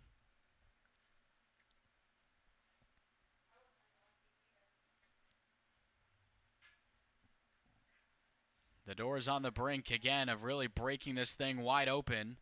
The 3-2 pitch. Bazzana gets on this one. That ball's going to get down and right. 1 run will score from Humphreys. Running around third and heading on home, and now stopping is Spikerman. The ball got away, and he's going to be able to score. You got a good look at it there. Spikerman did a whole 360, and seeing that that one got away, 2 will come in, and it's now 10-3 for the Doors. That's what we were talking about with Bazzana being able to find one, and just a little bobble there. But Spikerman came flying across. He got the stop sign, tried to put on the brakes, and then that ball slightly getting away from Ballestero as the cutoff man and brings across 2 more. 5 runs already home here for Falmouth. 2 more right there come in with 2 out. And damage being done here to the line of Sechrist and this Chatham A's pitching staff that, again, it's their most notable attribute on the staff. And the Commodores now, with Kyle DeBarge, he's the last man to bat in the lineup before you go back to where McGregor led off the inning, what feels like, a million years ago, with a fly out to right. With now Kyle DeBarge stepping in. A pickoff move over to check on Bazzana. But my goodness, what a turn of events here for the Commodores.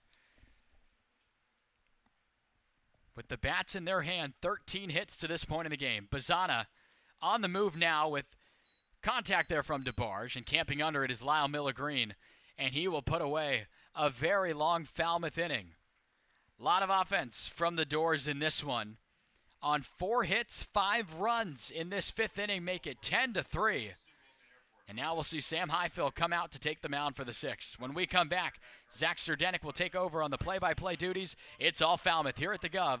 We'll be right back on the Commodores Baseball Network.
A 5-run bottom of the 5th sets up Falmouth nicely. It's 10-3 Doors over Chatham.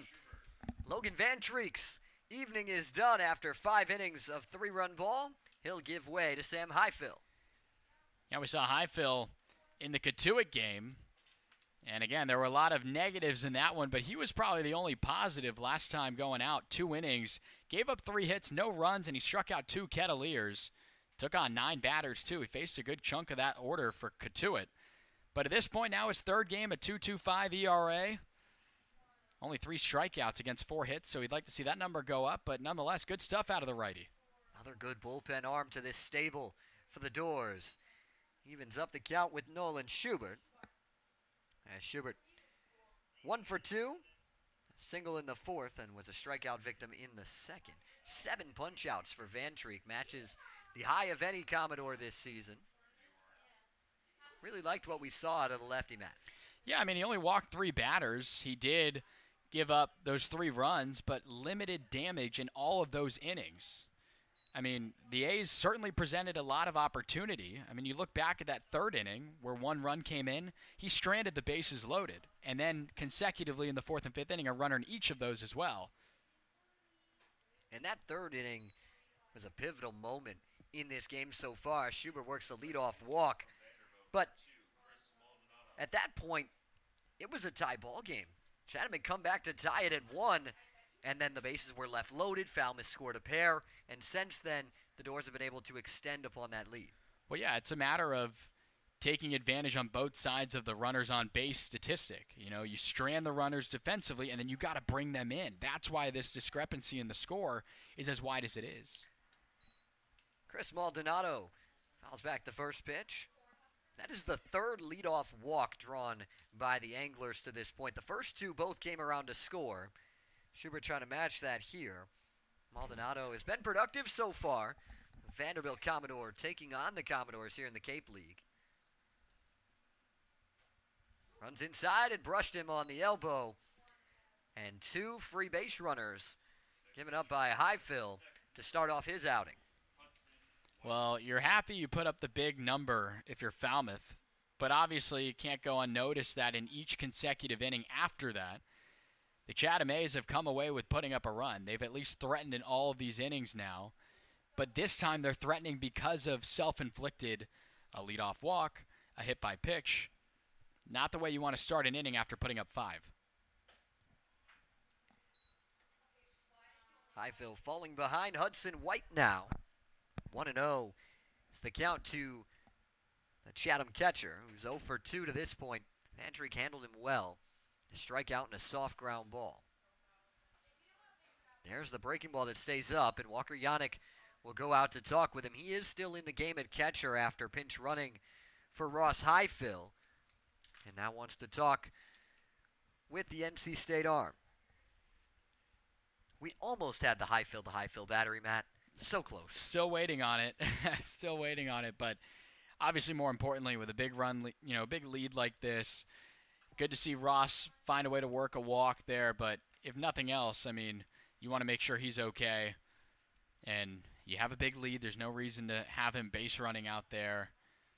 But we'll have to get an update to make sure, what's going on with Ross. 2-0. Just misses the zone as well, and it's 3-0 to Hudson White as the bottom of the order for Chatham trying to start producing like the bottom of the order did for Falmouth. Highfill trying to battle all the way back. Starts with 1, and he fires a strike. Get himself back in the count. Hudson White, 2 for 19 start to the summer for Chatham, but put up good numbers with Texas Tech. Shoots that one high and deep out to left. Long run over for Bazana, who will make the catch. The throw goes to second, trying to split those base runners. Maldonado is back to first. And the runners are on the corners, but more importantly, out number 1 recorded. Yeah, that's big. And a really, really good throw in by Bazana. That one got a lot of air on the throw because he was kind of running away from the bases, running away from the play. So if you send that ball to third, well, then your runner on first base, in this case Chris Maldonado, has plenty of time to move on to second. So that was the right throw to split those base runners, as you mentioned, Zach. Switch hitting first baseman Tate Ballestero into the box. Had a single and a strikeout to this point. Another fastball high, and Highfill once again falling behind to Ballestero. Second team All Big East performer back in 2022. Led the team that year with a .333 average at St. John's. Called strike. Gets Highfill back into this one. It's 2-1.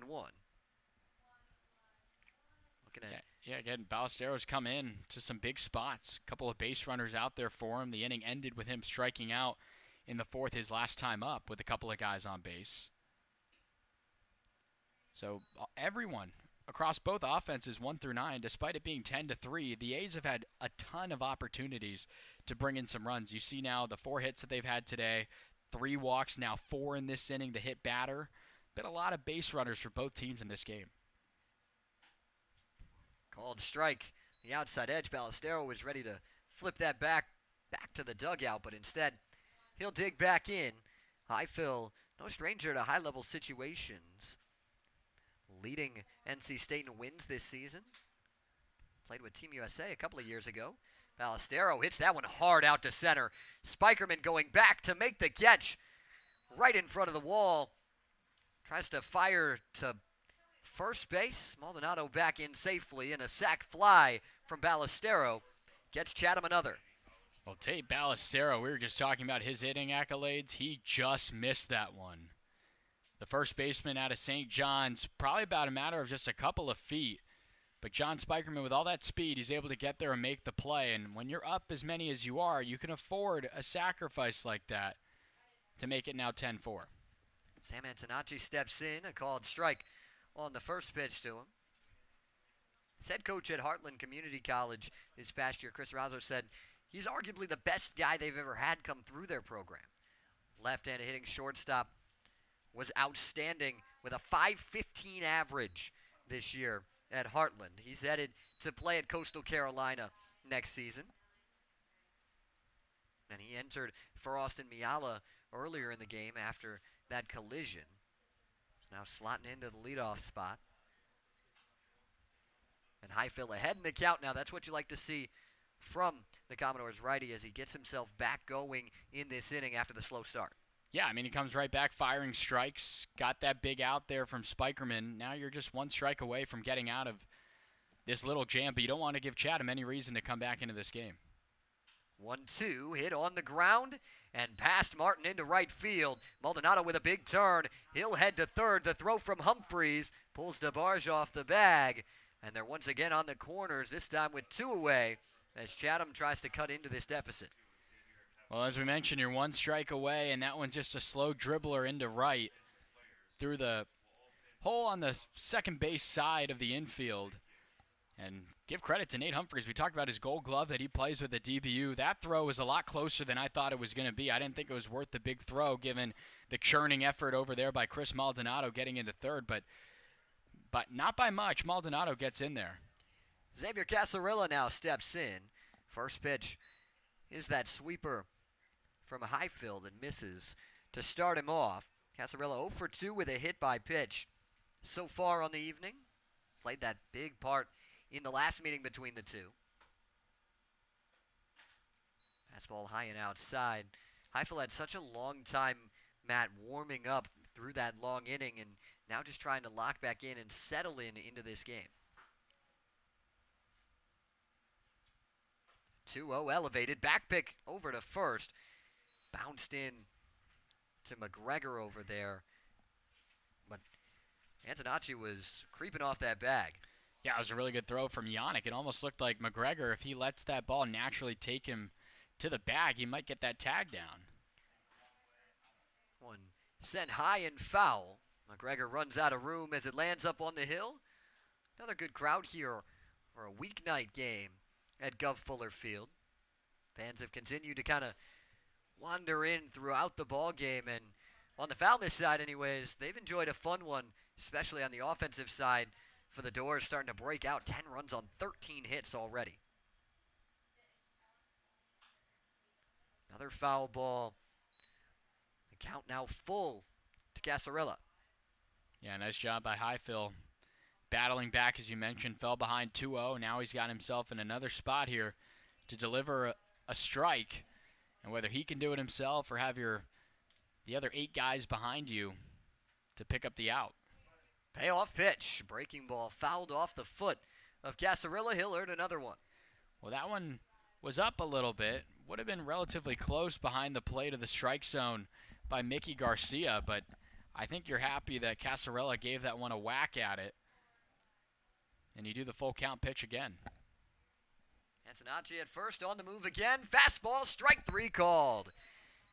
Highfill strands a pair. Chatham gets one back, but still a 6-run lead for Falmouth, headed to the bottom of the 6th on the Commodores Baseball Network.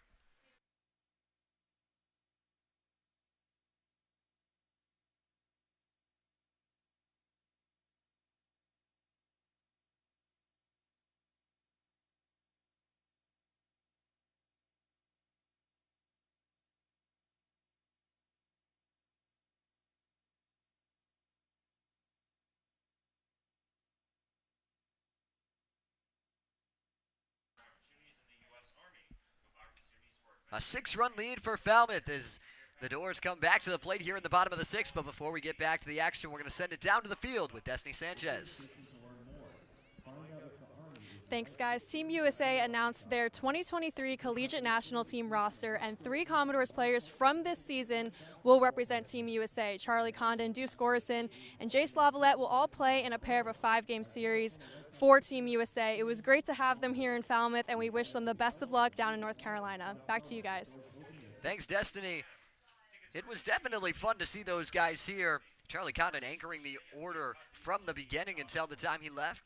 And then Lavalette and Gorson both making an appearance here for about a week or so before heading down to training camp. And with the numbers that those guys put up this season in their collegiate seasons, not really surprised to see any of those 3 and all of those 3 on that roster. No, not at all. I mean, we obviously wish our congratulations. And, you know, for a little while, some of those bats that now aren't here anymore for Falmouth were some of the keystones in terms of Charlie Condon, what he did at first base with his extra base hits and leading the team in hits before he left to go down to North Carolina. But the offense took a second to kind of get themselves going, and now they've broken out to the abilities we know they have. And it's also worth mentioning, too, that Jack Caglione out of Florida, who is on this roster that went down there to, you know, he'll be on that roster as well for Team USA. So a couple of guys with Falmouth trends are going to be down there in Team USA stripes and stars. Xander Sechrist comes back and is greeted with a hit from Tyler McGregor. All 9 Commodores have a hit already in this game. Well, that's just looking for a pitch and driving it. And we saw what McGregor was able to contribute with yesterday, getting his first bit of action. Had a sharp base hit down the first base line yesterday in Orleans. And look, he does it relatively along the same side, pull side, along the second base natural position, out of the reach of the effort from Maldonado. And that's what you like to see. Every Commodore in this order not only has found a way on base, but they have a hit as well. And now Walker Yannick steps up. This is his first at bat, so he doesn't have a hit yet, but he replaced Ross Highfill, who had a hit. And so 1 through 9, ball found away on base. Walker Yannick trying to do the same here in his first AB against Sechrist.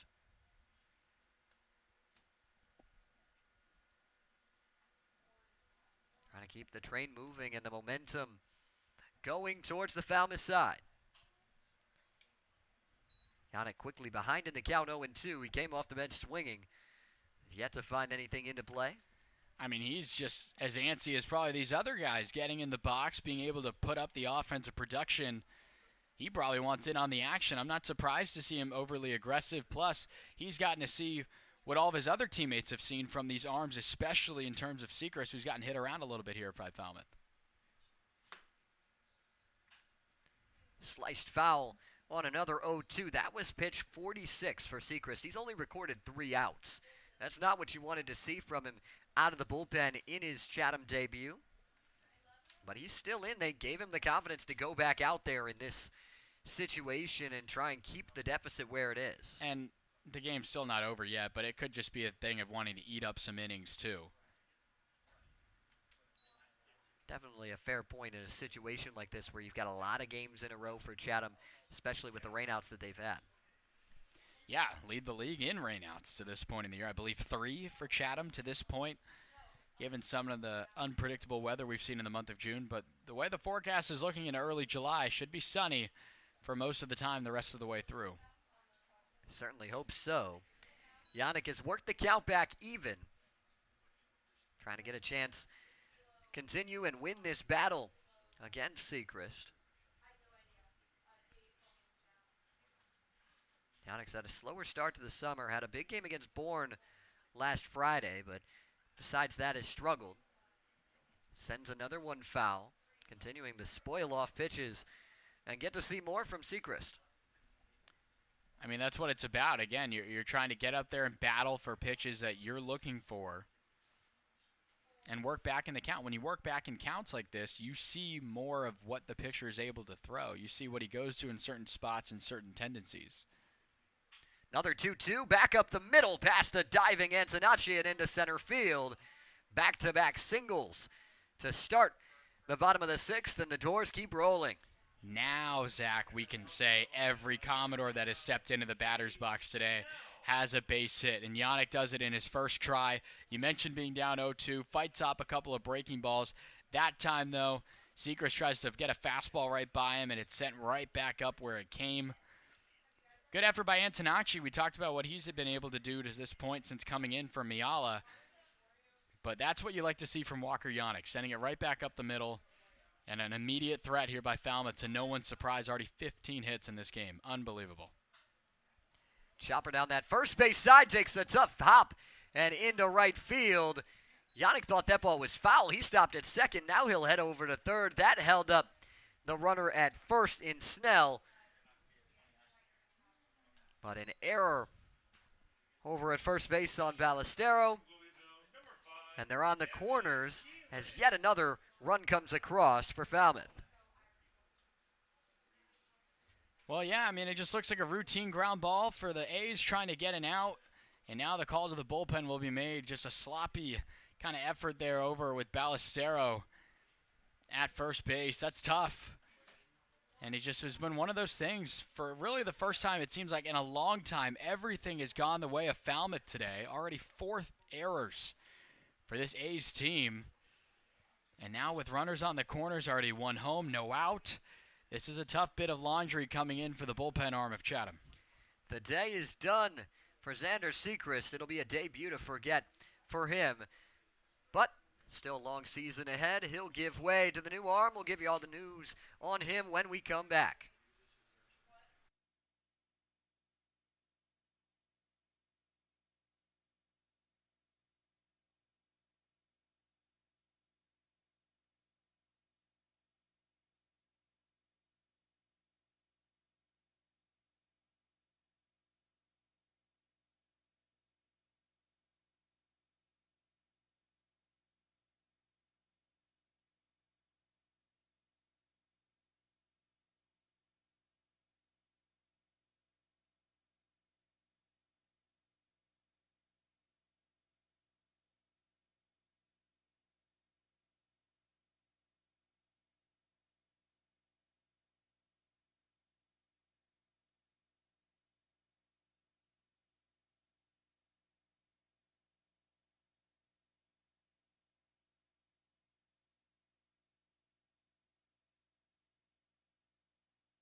Aiden Jimenez taking over on the mound from one Chatham debut to another as Jimenez replaces Sechrist, an Oregon State Beaver who had himself a pretty solid year, 5-2 record at Oregon State, and he's going to bring himself into a tough spot here, Matt. Yeah, 5.68 ERA. He only started a game in 22 appearances. 38 innings pitched, though. Did some work over for the Beavers. And he's going to get Gavin Keelan, who already has 3 extra base hits today. All of them doubles. Trying to add on to it and a chance to bring in a run here for the first time for Gavin on the night. Yeah, everyone else is, over the last real inning and change, has done their job, but it's really been from the beginning to now. 7, 8, 9 of Falmouth has been just so good today. But what I was getting ready to say was that we have a Beaver on the mound, and depending on how Jimenez is able to work, he might get a chance to take on Bazana in maybe the next inning or so. Always love to see those teammate-on-teammate matchups here in these summer leagues. Keelan slices that one out to left. That's going to drop for a hit. A 4-hit game for Gavin Keelan and an RBI single. Well, you talked about Zach wanting to see Gavin Keelan pick up an RBI. Well, he does right there. Everyone else ahead of him does their job, finding ways on base, whether it be with the help of an error or working good at-bats. Every Commodore today has jumped off the page.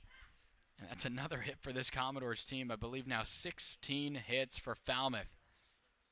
And that is the first 4-hit game of the summer for the Doors. Last one from a Florida Gator who just had himself a pretty good season, Colby Halter. As ground ball to short.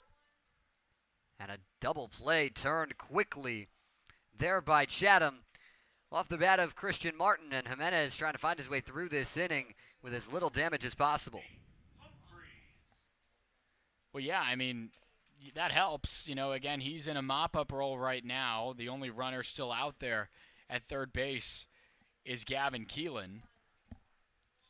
Or check that, I'm sorry, it's Snell. Keelan was out on that double play we just saw right there. I apologize. But a chance now to just, again, do the mop-up role, clean up a little bit. The score's ugly, you know, and you're coming in to just help yourself out, help the situation from not getting any worse. But just can't say enough what an effort we've seen from Falmouth today. Really good sink on that last pitch from Jimenez that dropped away from Humphreys. Had a single in his last at-bat. This time, lefty lays off of it. Evens up the count. Got Spikerman on deck. He's been real good as well. Gotten on base in 3 of his 4 plate appearances. 1-1. He's chopped foul. Jimenez trying to get out of this one without any runs on his line. The line of Seacrest looks ugly at the moment. 1+ innings pitched.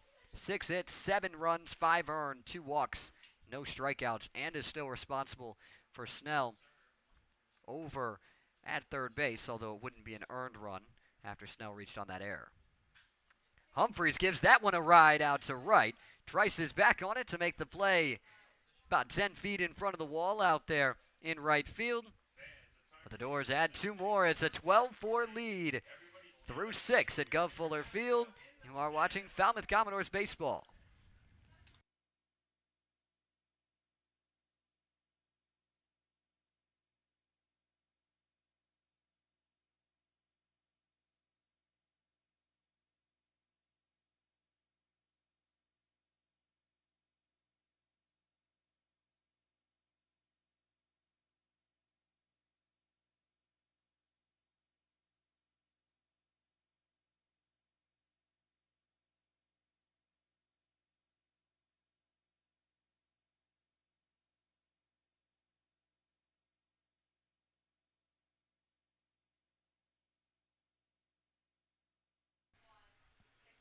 Welcome inside the broadcast booth here. Zach Sinek alongside Matt Venezia, and it has been a wild game for Falmouth to this point.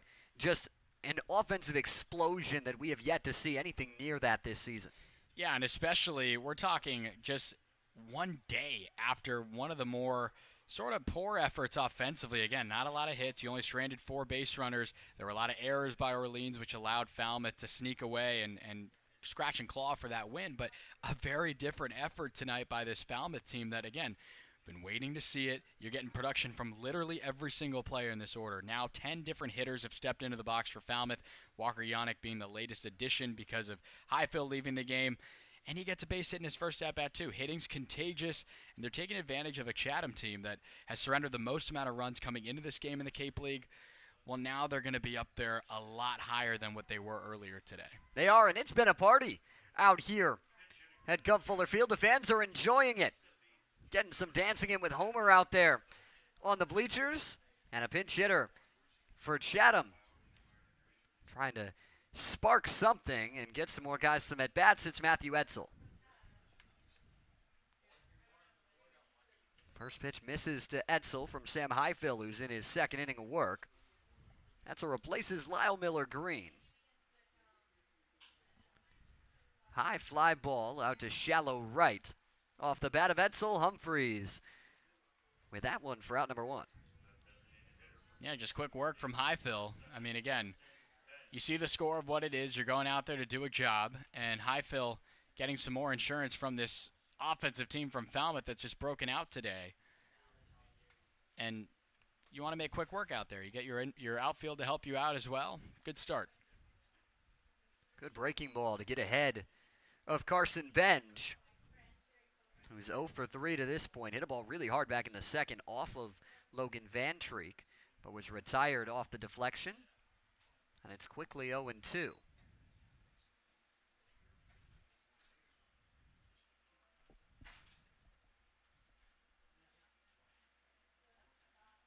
Highfield just continuing to work. Runs that one inside, and Benge with a bit of a wake-up call on that 0-2. Yeah, that one was a little bit hot and had to get out of the way of that one. Bouncer in, and it's 2-2.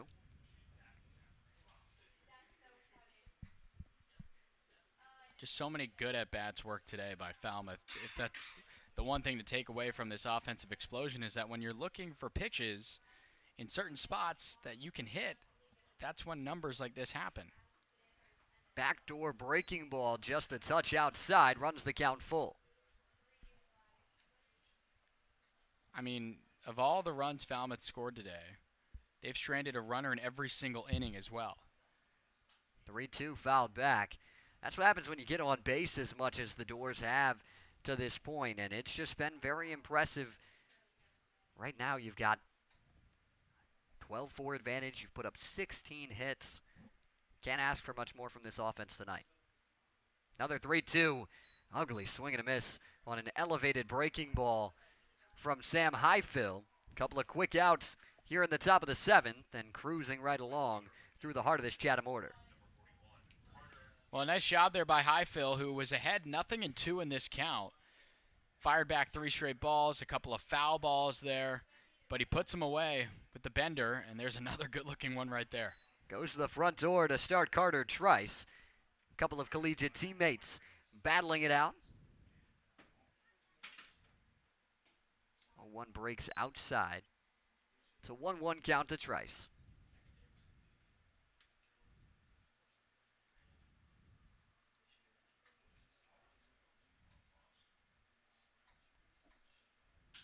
Shoots one past the bars into left field.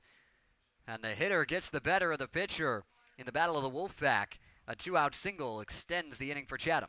Yeah, that one's just roped, and a nice job by Trice. That's his first hit now on the season. Again, we talked about him having his debut today and getting in there for the first time, and comes up big there in his 4th at-bat of the game. Here comes Nolan Schubert. Oklahoma State Cowboy. So that probably the most productive day of any angler not named Sam Antonacci's entered with 2 hits since replacing Miala. But Schubert with a single and a walk in his 3 plate appearances.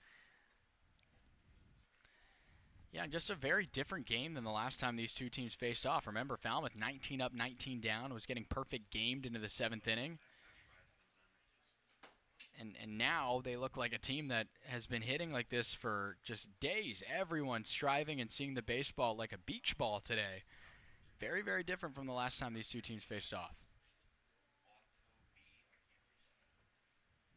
1-1 from Highfill. Breaking ball for a called strike.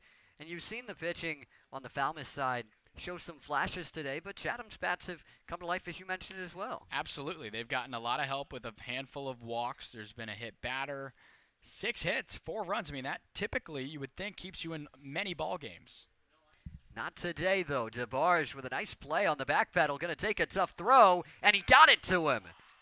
Rolled that one across the infield, and McGregor picks it out of the dirt to retire the side. It's time to stretch from Gov Fuller Field, a 12-4 ball game on the Commodores Radio Network.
We're all stretched and ready to go here in the broadcast booth, but the Falmouth offense has been stretched and ready to go from the jump tonight, Matt.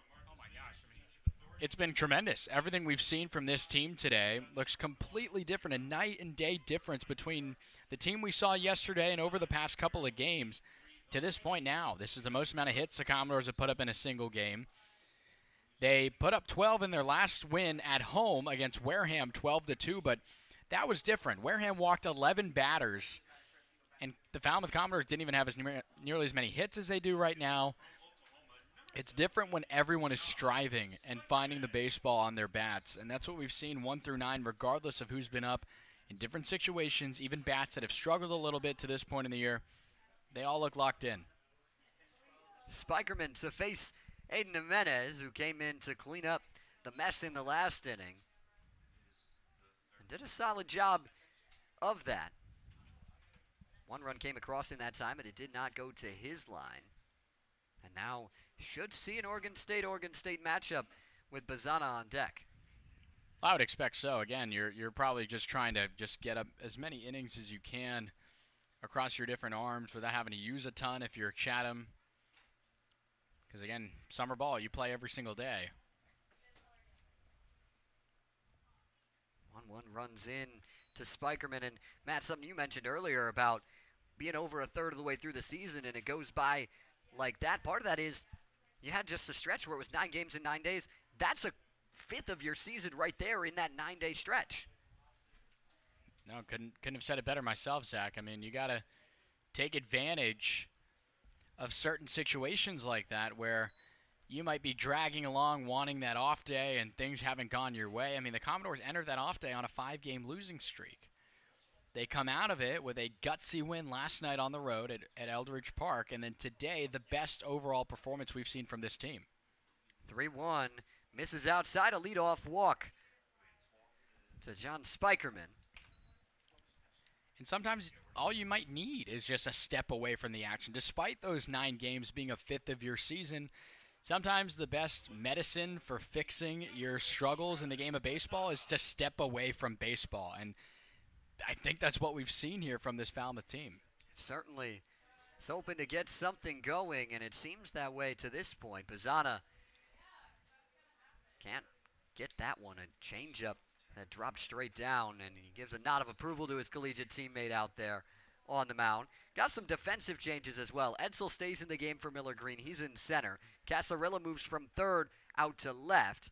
He's replaced by Donahue out at third base. Kyson Donahue out of Honolulu, Hawaii. Plays for the Rainbow Warriors of Hawaii. And he's making his debut into this game, but he's had quite a few appearances for Chatham so far. This is his 11th game with the Anglers. Pizzana takes a little sinker outside. It's a 1-2 count. And I mean, facing a heavy deficit like this, sometimes it is good to just get different guys' looks, get them spots to see maybe what they can provide moving forward in an at-bat or so throughout the rest of this ball game. 1-2 on the ground to second. Their hand flip, and they're not going to get Pizzana. We talked about it earlier, Matt, but probably the toughest duo to double up on the Cape, and you won't do it there. I think it would have been much closer, though. It looked like there was a slight bobble at second base from Chris Maldonado on that flip to the shortstop Antonacci. And just that slight, subtle little adjustment to get that ball out, that might be the difference as to why some guys are safe and some guys are out. Well, even with that, it appears Pizzana probably still would have been safe. Now DeBarge steps in. Pair of singles for him in his first 2 at-bats. Trying to get back to that here. Gets ahead in the count against Jimenez. Tyler McGregor is on deck. He had his first hit of the ball game in his last at-bat just an inning ago.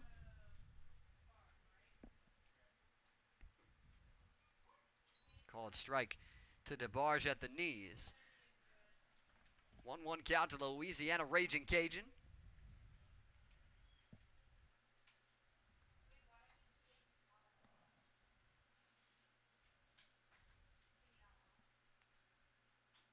Chopper foul. It's a 1-2 count.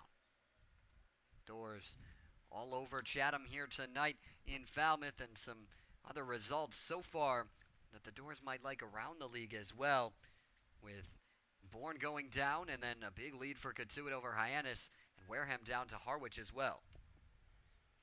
Yeah, I mean, that's the importance of some of these matchups that you got to keep an eye on. 1-2 outside, and it's a 2-2 count. You know, when you got to take advantage of certain spots when you're going against out-of-division opponents, so that when there is a division versus division matchup, that Falmouth's not involved in, obviously one of those teams is going to improve, so you have to keep pace with that team. 2-2, swing and a miss. DeBarge couldn't catch up to that one from Jimenez on the mound. And the strikeout is the first for Jimenez and the second out of this inning. Yeah, I just couldn't get down to that pitch, low and away. But I've been really impressed with Kyle DeBarge to this point. 4 balls put in play, 2 hits to lead off this game in his first 2 at-bats. He's been real good in that 3-hole of late. It's Tyler McGregor, who's up ahead in the count now. Falmouth has a hit in every inning to this point, but yet to get one here in the 7th. We'll see if they can keep that going and try and get a 2-out base hit. Doors have also scored in every inning but the first. McGregor slices that one foul. It's a 1-1 count. Zach Sudanek, Matt Venezia, Destiny Sanchez, and a lot of others here at Gov Fuller Field. Happy to bring this one to you on this Thursday night. 1-1, swing and a miss, and it gets off the pads of Hudson White into the backstop. Pizzana moves on up, a man in scoring position with 2 away. Well, for what it's worth, now you have another chance to bring in a runner. The Commodores have scored in 5 consecutive innings, 4 straight with at least 2 runs coming in. Not that you need any more insurance, but these numbers matter in a league that helps you get ready for action in front of scouts and trying to get to pro ball. And it's still 12-4, but I guarantee you McGregor's in there trying to find a way on here. 1-2, high chopper to second. Maldonado will retire the side in the 7th. Falmouth still in front, 12-4, an 8-run advantage as we head to the 8th from Gov Fuller Field. It is time to announce the rest of our 50-50 winners tonight. Thank you.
A new arm to the mound for Falmouth, and it's his debut.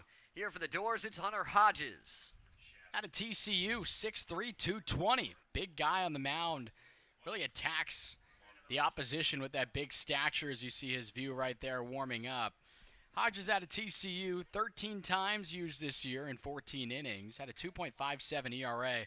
Saw action with the Horned Frogs in the Fayetteville Regional not too long ago, and appeared in 2 of those contests, most recently against Oral Roberts in that 6-1 victory that they had, and went 2 1/3 innings, 2 strikeouts.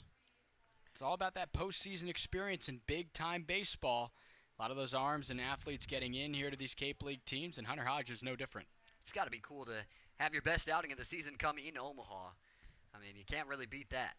No, not at all. And I mean, a great storybook season from Oral Roberts and what they did to get to Omaha, but TCU a much better team in finding a way to take on Florida, and then the Gators took care of them en route to getting to the national title game. And what a great series that was, partner, and seeing the Gators and the Tigers go head-to-head, a rematch of the 2017 championship series, but this time the guys down in Louisiana came away with the win.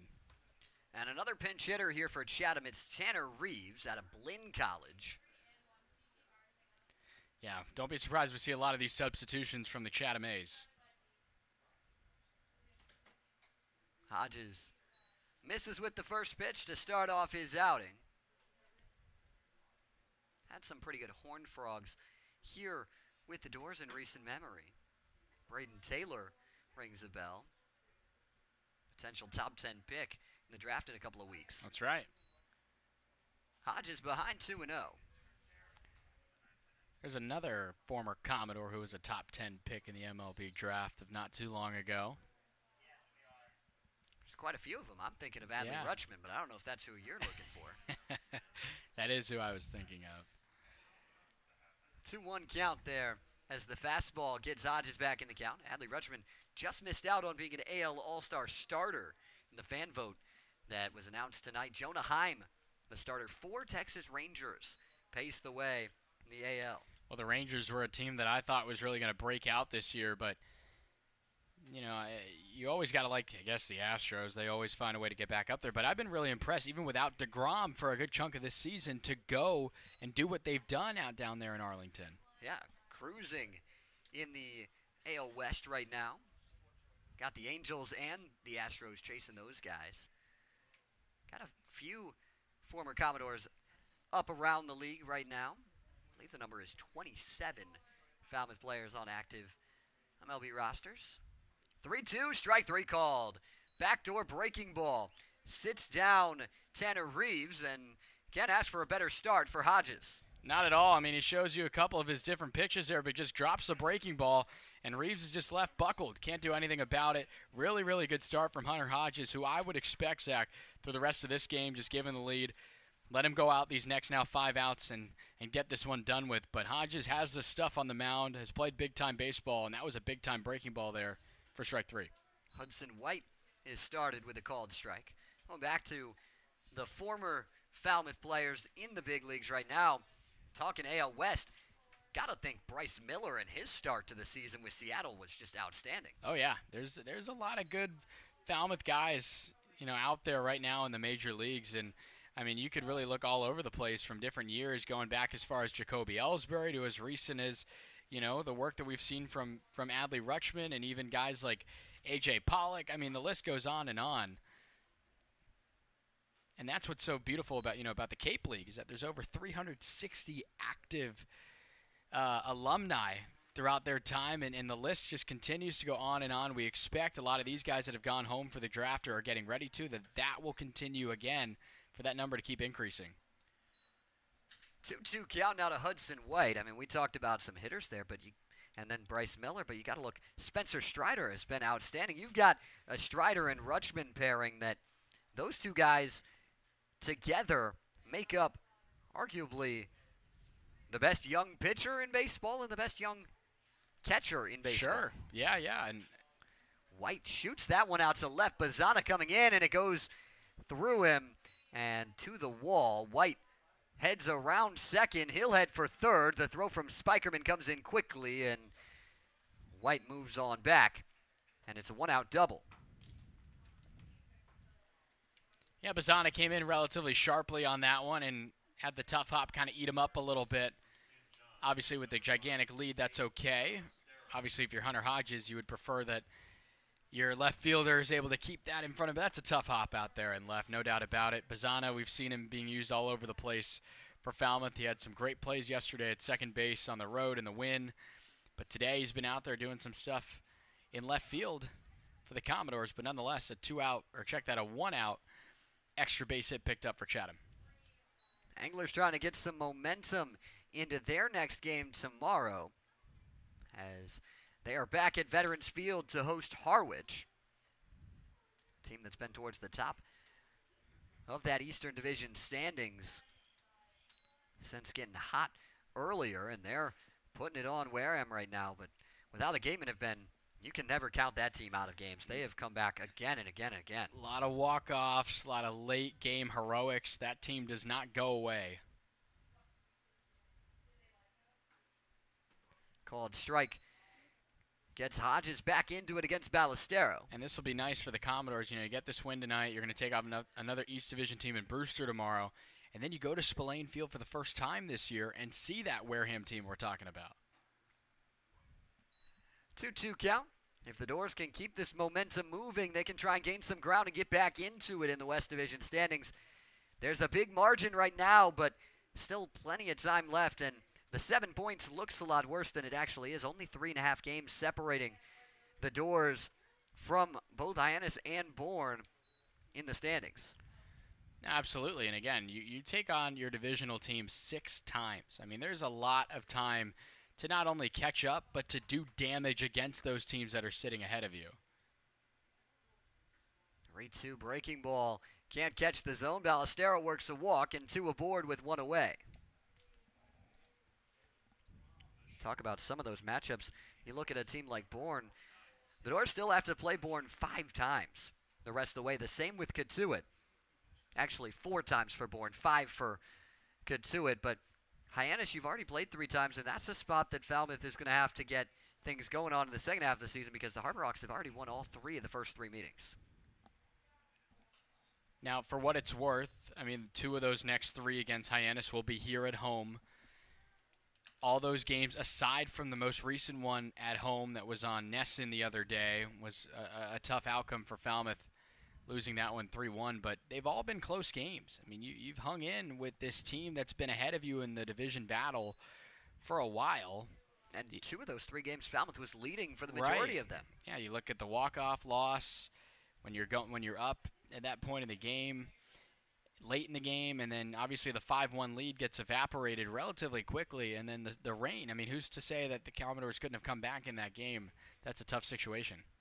And right now at the plate is Antonacci. He's already got 2 hits since entering the game as a defensive replacement, and this is a guy that kind of embodies the type of matchups that you see in summer ball. You see a high major pitcher like Hodges on the mound at TCU, and then you see a guy from Heartland Community College at the plate.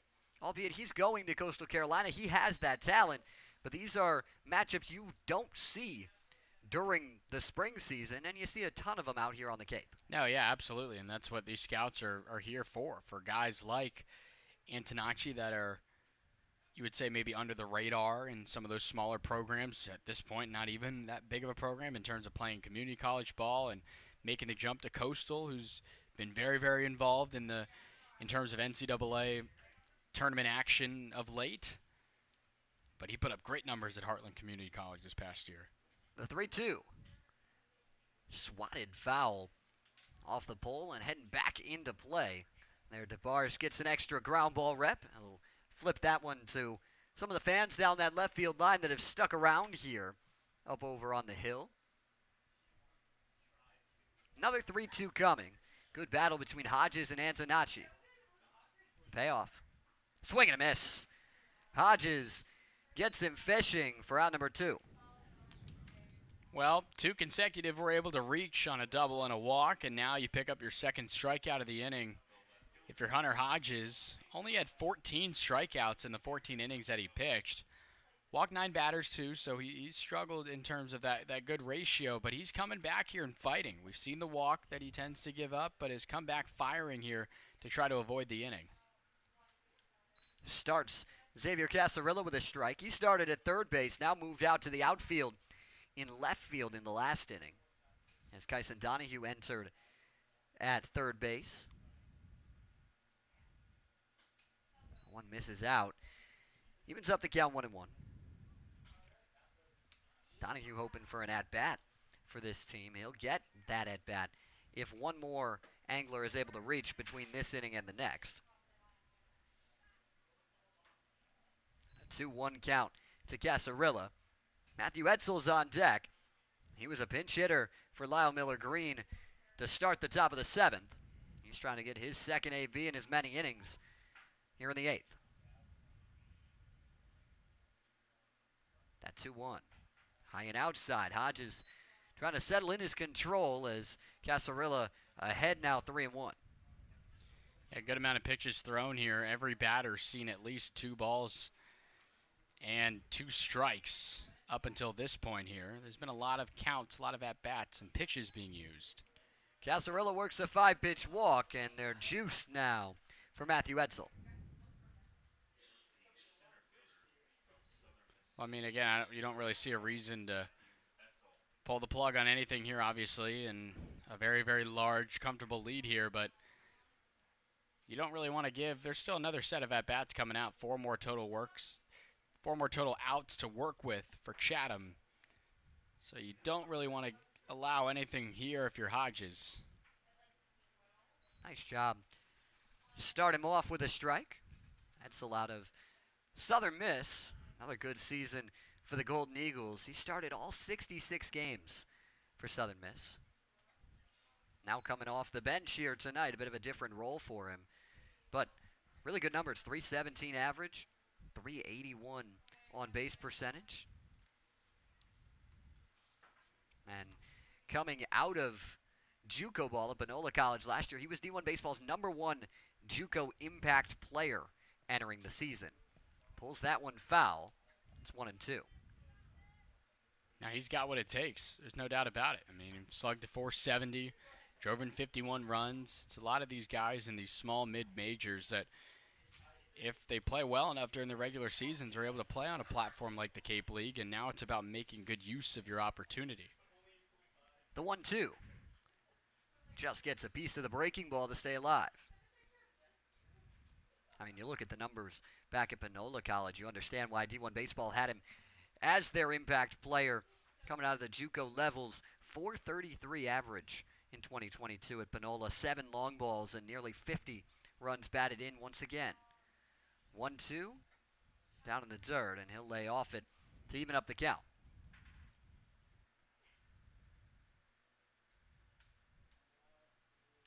Just continuing to battle from that left side. He was 0 for 5 last night against Bourne, and 0 for 1 to this point. Trying to break that skid. Sends one high out to left. It's tailing away from Bazana, but he'll run it down at the line for out number 3. Chatham loads the bases, but can't get anything across against Hunter Hodges, who starts with a scoreless inning in his Falmouth debut. It's 12-4. Commodores in front, headed to the bottom of the 8th from Gov Fuller Field.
It's 12-4 here in Falmouth, but a lot more action going around the Cape right now. And with those scores, we're going to send it down to Destiny Sanchez. Thanks, guys. We have 2 shutout games here at the Cape. The YD Red Sox defeated the Bourne Braves 4-0. The Katuitt Kettleers shut out the Hyannis Harbor Hawks 8-0. And the Harwich Mariners lead the Wareham Gatemen 7-3 in the top of the 6th. Thanks, Destiny. Bourne and Hyannis struggling to get some runs across. Maybe the Doors just took all the runs from the West Division tonight and are using them all. Apparently. I mean, that's not a bad outcome to have happen. I mean, for what it's worth, should a tiebreaker be needed, you look at the run differential, you look at the run scored categories, and a lot of them being scored tonight by Falmouth and not a lot of them being scored by your siblings in the West Division. So that's okay. And again, you're trying to climb back. So with those 2 teams falling, a win tonight in Falmouth will suddenly get you only 5 back. And you mentioned, or we heard from Destiny, that it was 7-3 Harwich over Wareham, but the Gatemen have loaded the bases in the top of the 6th. We talked about them never going away. They're still there. No, absolutely. They're going to be there the whole way. It's going to be congested the entire route of the way here. And just like that, I mean, you got to take advantage of certain spots. Caden Hobson is the new catcher, and Trey Gibson, the new pitcher for Chatham here in the bottom of the 8th to face the Commodores catcher, Walker Yannick, to lead things off with Cade Snell and Gavin Keelan to follow. Keelan looking for a 5-hit game when he comes up.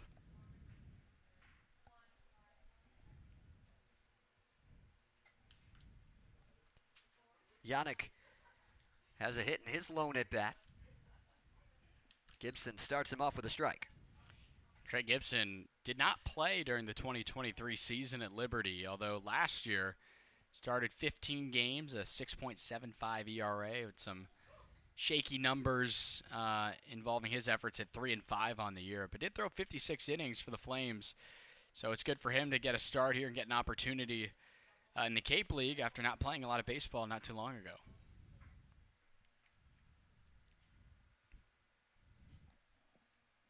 1-1 to Yannick is outside with the fastball.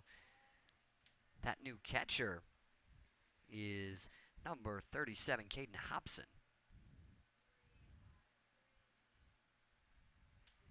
Out of Charlotte. Quickly, Yannick ahead in the count, 3-1. Gibson's lighting up the radar gun, but struggling to find the zone with that fastball right now. Well, that's what you see from a lot of those fireballers, is that they sometimes can struggle a little bit with their command. One hopper to short, and Tanachi fires across to retire Walker Yannick, so Gibson falls behind but records the out either way. Well, we've seen a couple of those spots where some arms have fallen behind a little bit from even Logan Van Treek at the very beginning of this ball game. There were some situations where you get lucky, fall behind a little bit, you allow your offense to give you efforts, and then when you do fall behind, you get your defense getting involved too. First pitch bounces in to Cade Snell. That was the 41st plate appearance for Falmouth. 33 of them have been put in play, and that's exactly what you want to see for the Doors, because they're in a spot where there's not much else that you can ask for. We had talked about the strikeouts being such a problem, and you're able to continue to put the ball in play.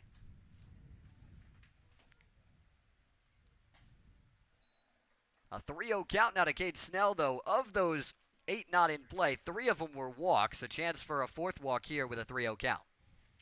It's about taking advantage of opportunities, and shout out Gabe for that stat here in the booth. But again, another one worked here, and I'm a big believer in your offensive numbers go up if you're looking for certain pitches in certain spots up until there's 2 strikes on you. If you haven't gotten it, then you just need to just battle in the box and fight off something. But you should go up there with a purpose every time, whether it's looking for something early on in the count or waiting for something later. That's how you do it. The Commodores are doing that to a T here tonight.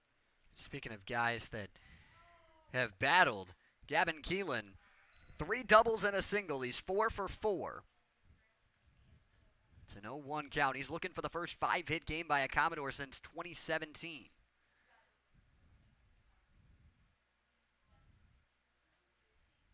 0-1. Sliced out to left. Casarilla back on it. He'll make the catch, and for the first time tonight, Gavin Keelan is retired. Well, very, very happy for the shortstop out of Louisville because he just has had a couple good stretches of games after being a little inconsistent defensively. The bat was lagging a little bit, as it was for a lot of these guys. But Gavin Keelan, of all people, to step out and have a big game like he has today. Another guy who's had a good game at the plate now in Christian Martin. One of 4 Commodores with a multi-hit game already. And all 10, as we mentioned earlier, have hits to this point. Tipped into the glove on that one to even up the count. 12 runs on 16 hits for Falmouth, aided by 4 Chatham errors. 4 runs on 7 hits for the Anglers. Snell still standing over at first base after the walk. Fastball inside. Martin getting some tap dancing in, hopping out of the way of that one. Yeah, I mean, you got to be careful in there. And, you know, I think the last time when these two teams met on Saturday, the Chatham A's having that great no-hitter bid into the 8th inning, and now you see this effort. The A's are probably wondering what the heck changed over the course of those 5 days. I mentioned it earlier, potentially just the day off. Get yourself a chance to step back and reset. And they have really taken advantage of that day to reset so far. It's a 3-1 count to Christian Martin. Line drive, base hit into right. Martin with a 3-hit ball game, and the hit parade continues in Falmouth. I mean, that was just ripped. Obviously, the Commodores not letting up. A 3-1 count. You find a hittable pitch, roped into right. And that's just what you like to see. Guys are very, very contagious right now with the hits and with the bats in their hand. And here's another guy, Nate Humphreys, who himself quietly has a nice, smooth 1-for-4 today. His first real barrel on the season came in his 3rd at-bat of the game back in the 5th. It was an RBI single.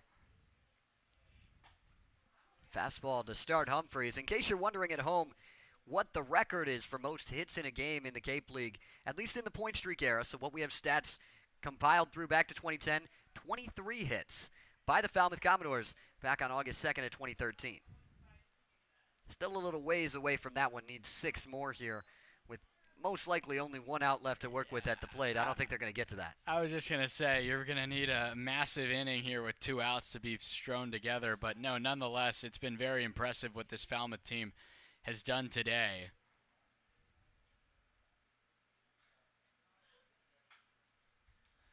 1-2 count now to Humphreys.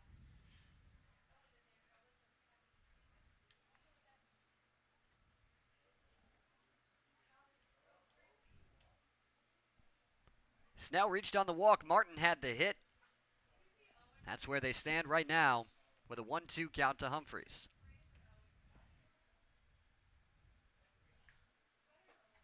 Fastball misses, evens up the count. Doors are continuing to work good at bats against Gibson. This will be his 20th pitch. 12 of them balls already.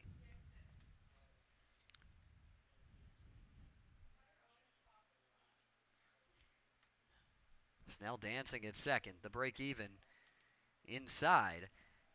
And just like that, a full count to Humphreys. Runners will be on the move. Well, the Doors have been patient. They haven't been chasing out of the zone. They've been working good at bats, as we keep talking about. And even up until the very end, not getting impatient up there is Nate Humphreys. Payoff pitch. Ground ball, base hit into center field. Snell being sent around. He will score. An RBI single from Nate Humphreys. The ball gets away, and Humphreys moves up to second. But another run comes in on yet another hit. That's 18 for Falmouth. I mean, my goodness, just not quitting is this Falmouth team right now. Nate Humphreys, good to see him have his second hit. 2 RBIs for him in the 9 spot today. I mean, that is just a small anecdote of this Falmouth team today and what they've been able to put together. And again, the bottom third of this order has been incredibly productive for this Falmouth team. 9 hits for the guys in 7, 8, 9. Unbelievable. 13 runs for Falmouth. To this point, ties the most of any team on the Cape this season. Orleans had 13 in a win over Brewster a few days ago. Spikerman now stepping up for the 6th time in this game. He's had himself a good day. 2 for 3 with a couple of walks. And he's even against Gibson.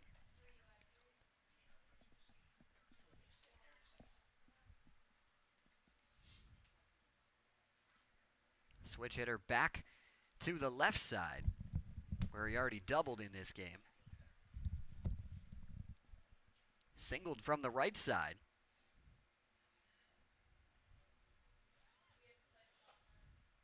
Big swing and a miss. Pops out of the glove of Hobson, but keeps it in front of him. So a 1-2 count. The Commodore center fielder. And partner, the way this is trending, the Commodores will most likely strand a runner in every single inning of their at-bats, with now 2 on, with 2 out, 1 strike away. It's been incredibly amazing to see what this offense has done today. And the big turnaround, again, I mean, 18 hits, and you're telling me up to this point they've stranded 7 runners along with that 2 amongst their 13 runs they've driven in today. Feels like the Doors have been on the base paths every time you look up. There's 2 more standing in scoring position right now. The break even. Swing and a miss. Spikerman comes up empty. Chatham gets out of the jam. The Doors bring 1 more across. It's a 13-4 game headed to the 9th from Falmouth.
Caden Kent will pinch hit to start the bottom of the 9th. He's replacing Carson Benj. So at the moment, it's Kent, Trice, and then Donahue that are due up for Chatham. We could have some changes to that as well. Hunter Hodges out for his 2nd inning of work. Trying to shut the door on this one in his Commodores debut. Good pitch. Get himself back even in the count to Kent.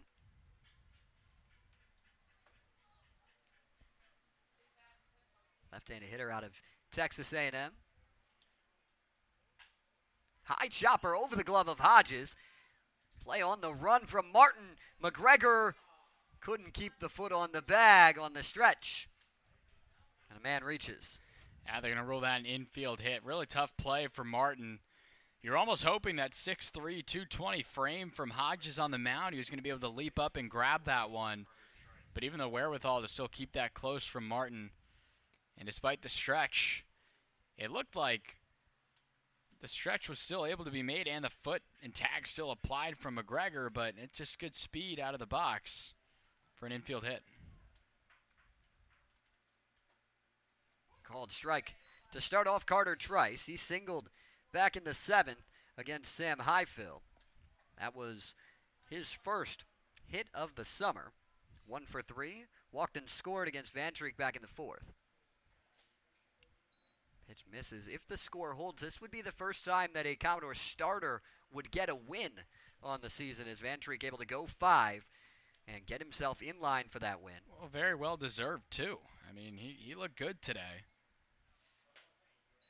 In his first, legitimate, I think, good look at what we got to see from him today. It replicated the numbers from Lipscomb, the 5 innings, 4 hits. He did walk 3 batters, but he struck out 7. That's the most for a starter for Falmouth, but ties the most anyone's had in a game. Casey Hunt, obviously, in the first save he had, struck out 7.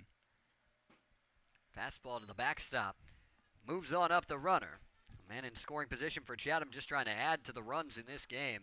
Already seen 17 runs to this point on a combined 26 hits.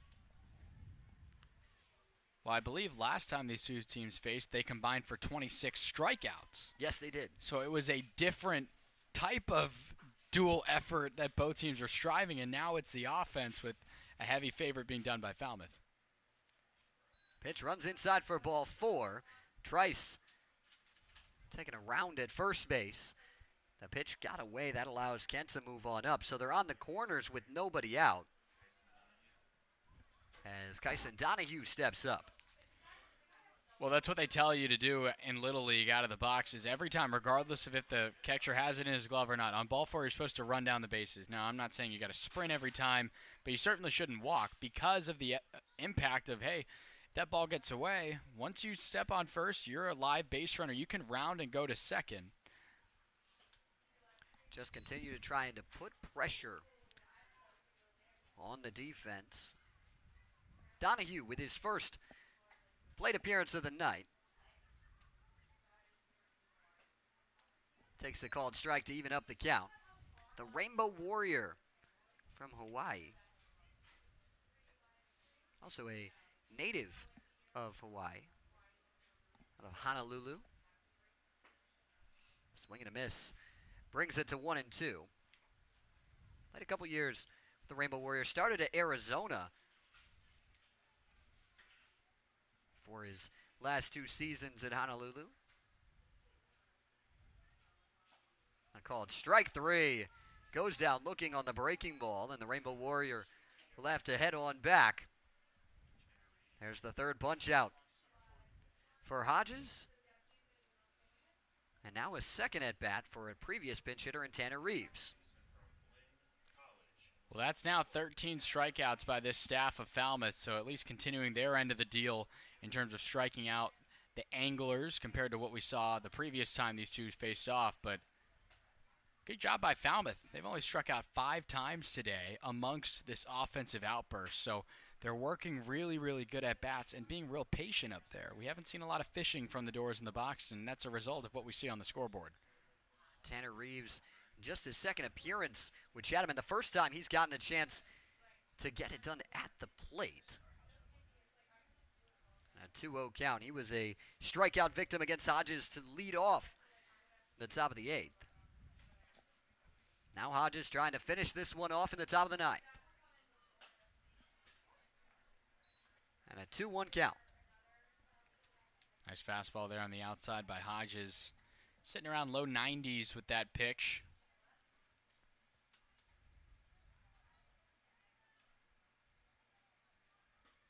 Big swing and a miss. And it's 2-2. Doubled up on it. Went right back to the quick stuff. And you can do that when you have a big lead like this. You don't want to get lazy or hesitant up there, but given the lead, you can attack guys. Fastball up, and it's 3-2.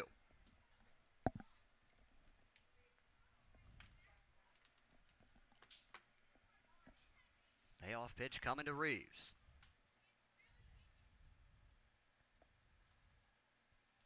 Breaking ball, strike 3 called. Same thing in the last at bat, and Hodges with his 4th punch out, 3 of them called. He's looked good. His breaking ball is legit. We've seen it a couple times buckling a handful of Anglers now.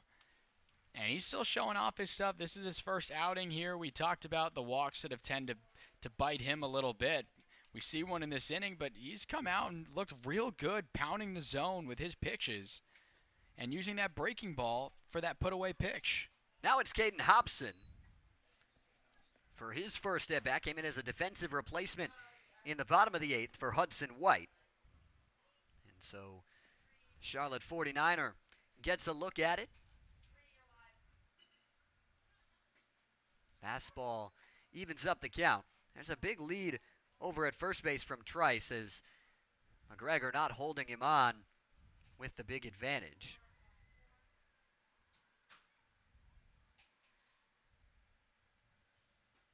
Snaps off another breaking ball. That backdoor breaker has been outstanding from Hodges, and the Doors one strike away from back-to-back wins.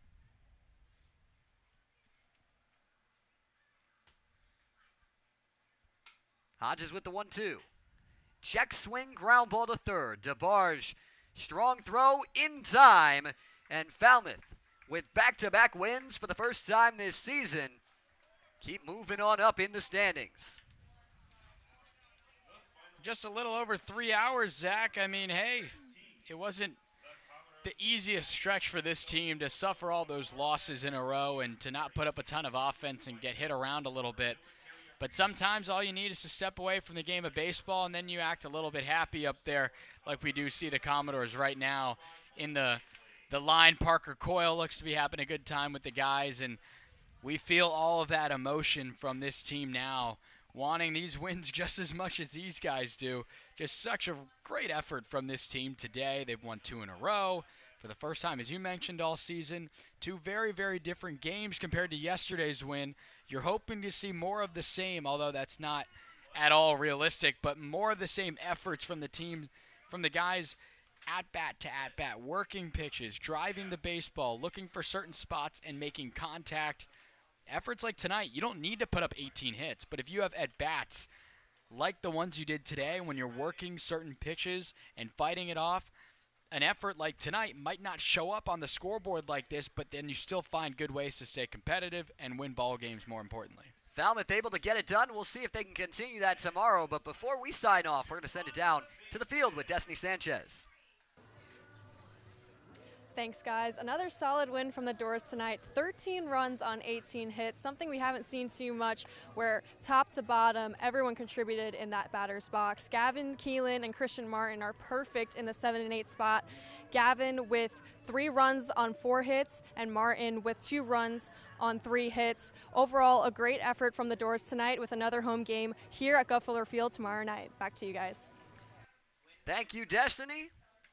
She mentioned we're right back at it tomorrow against Brewster. That game will be found right here on Commodores YouTube at 6 o'clock. And we couldn't have done it here tonight without the help of all of these outstanding people. Ellie Fideli, back there, our video director, Audrey Glynn, the assistant director, our videographers tonight, McKenna Wall, Scott Semanchuk, and Laura Schroeder. For everybody else here as well at Gov Fuller Field, helping us get things done tonight, Destiny Sanchez, Matt Venezia, I am Zach Sardenik, hoping you have a blessed rest of your Thursday night, and saying good night from Falmouth.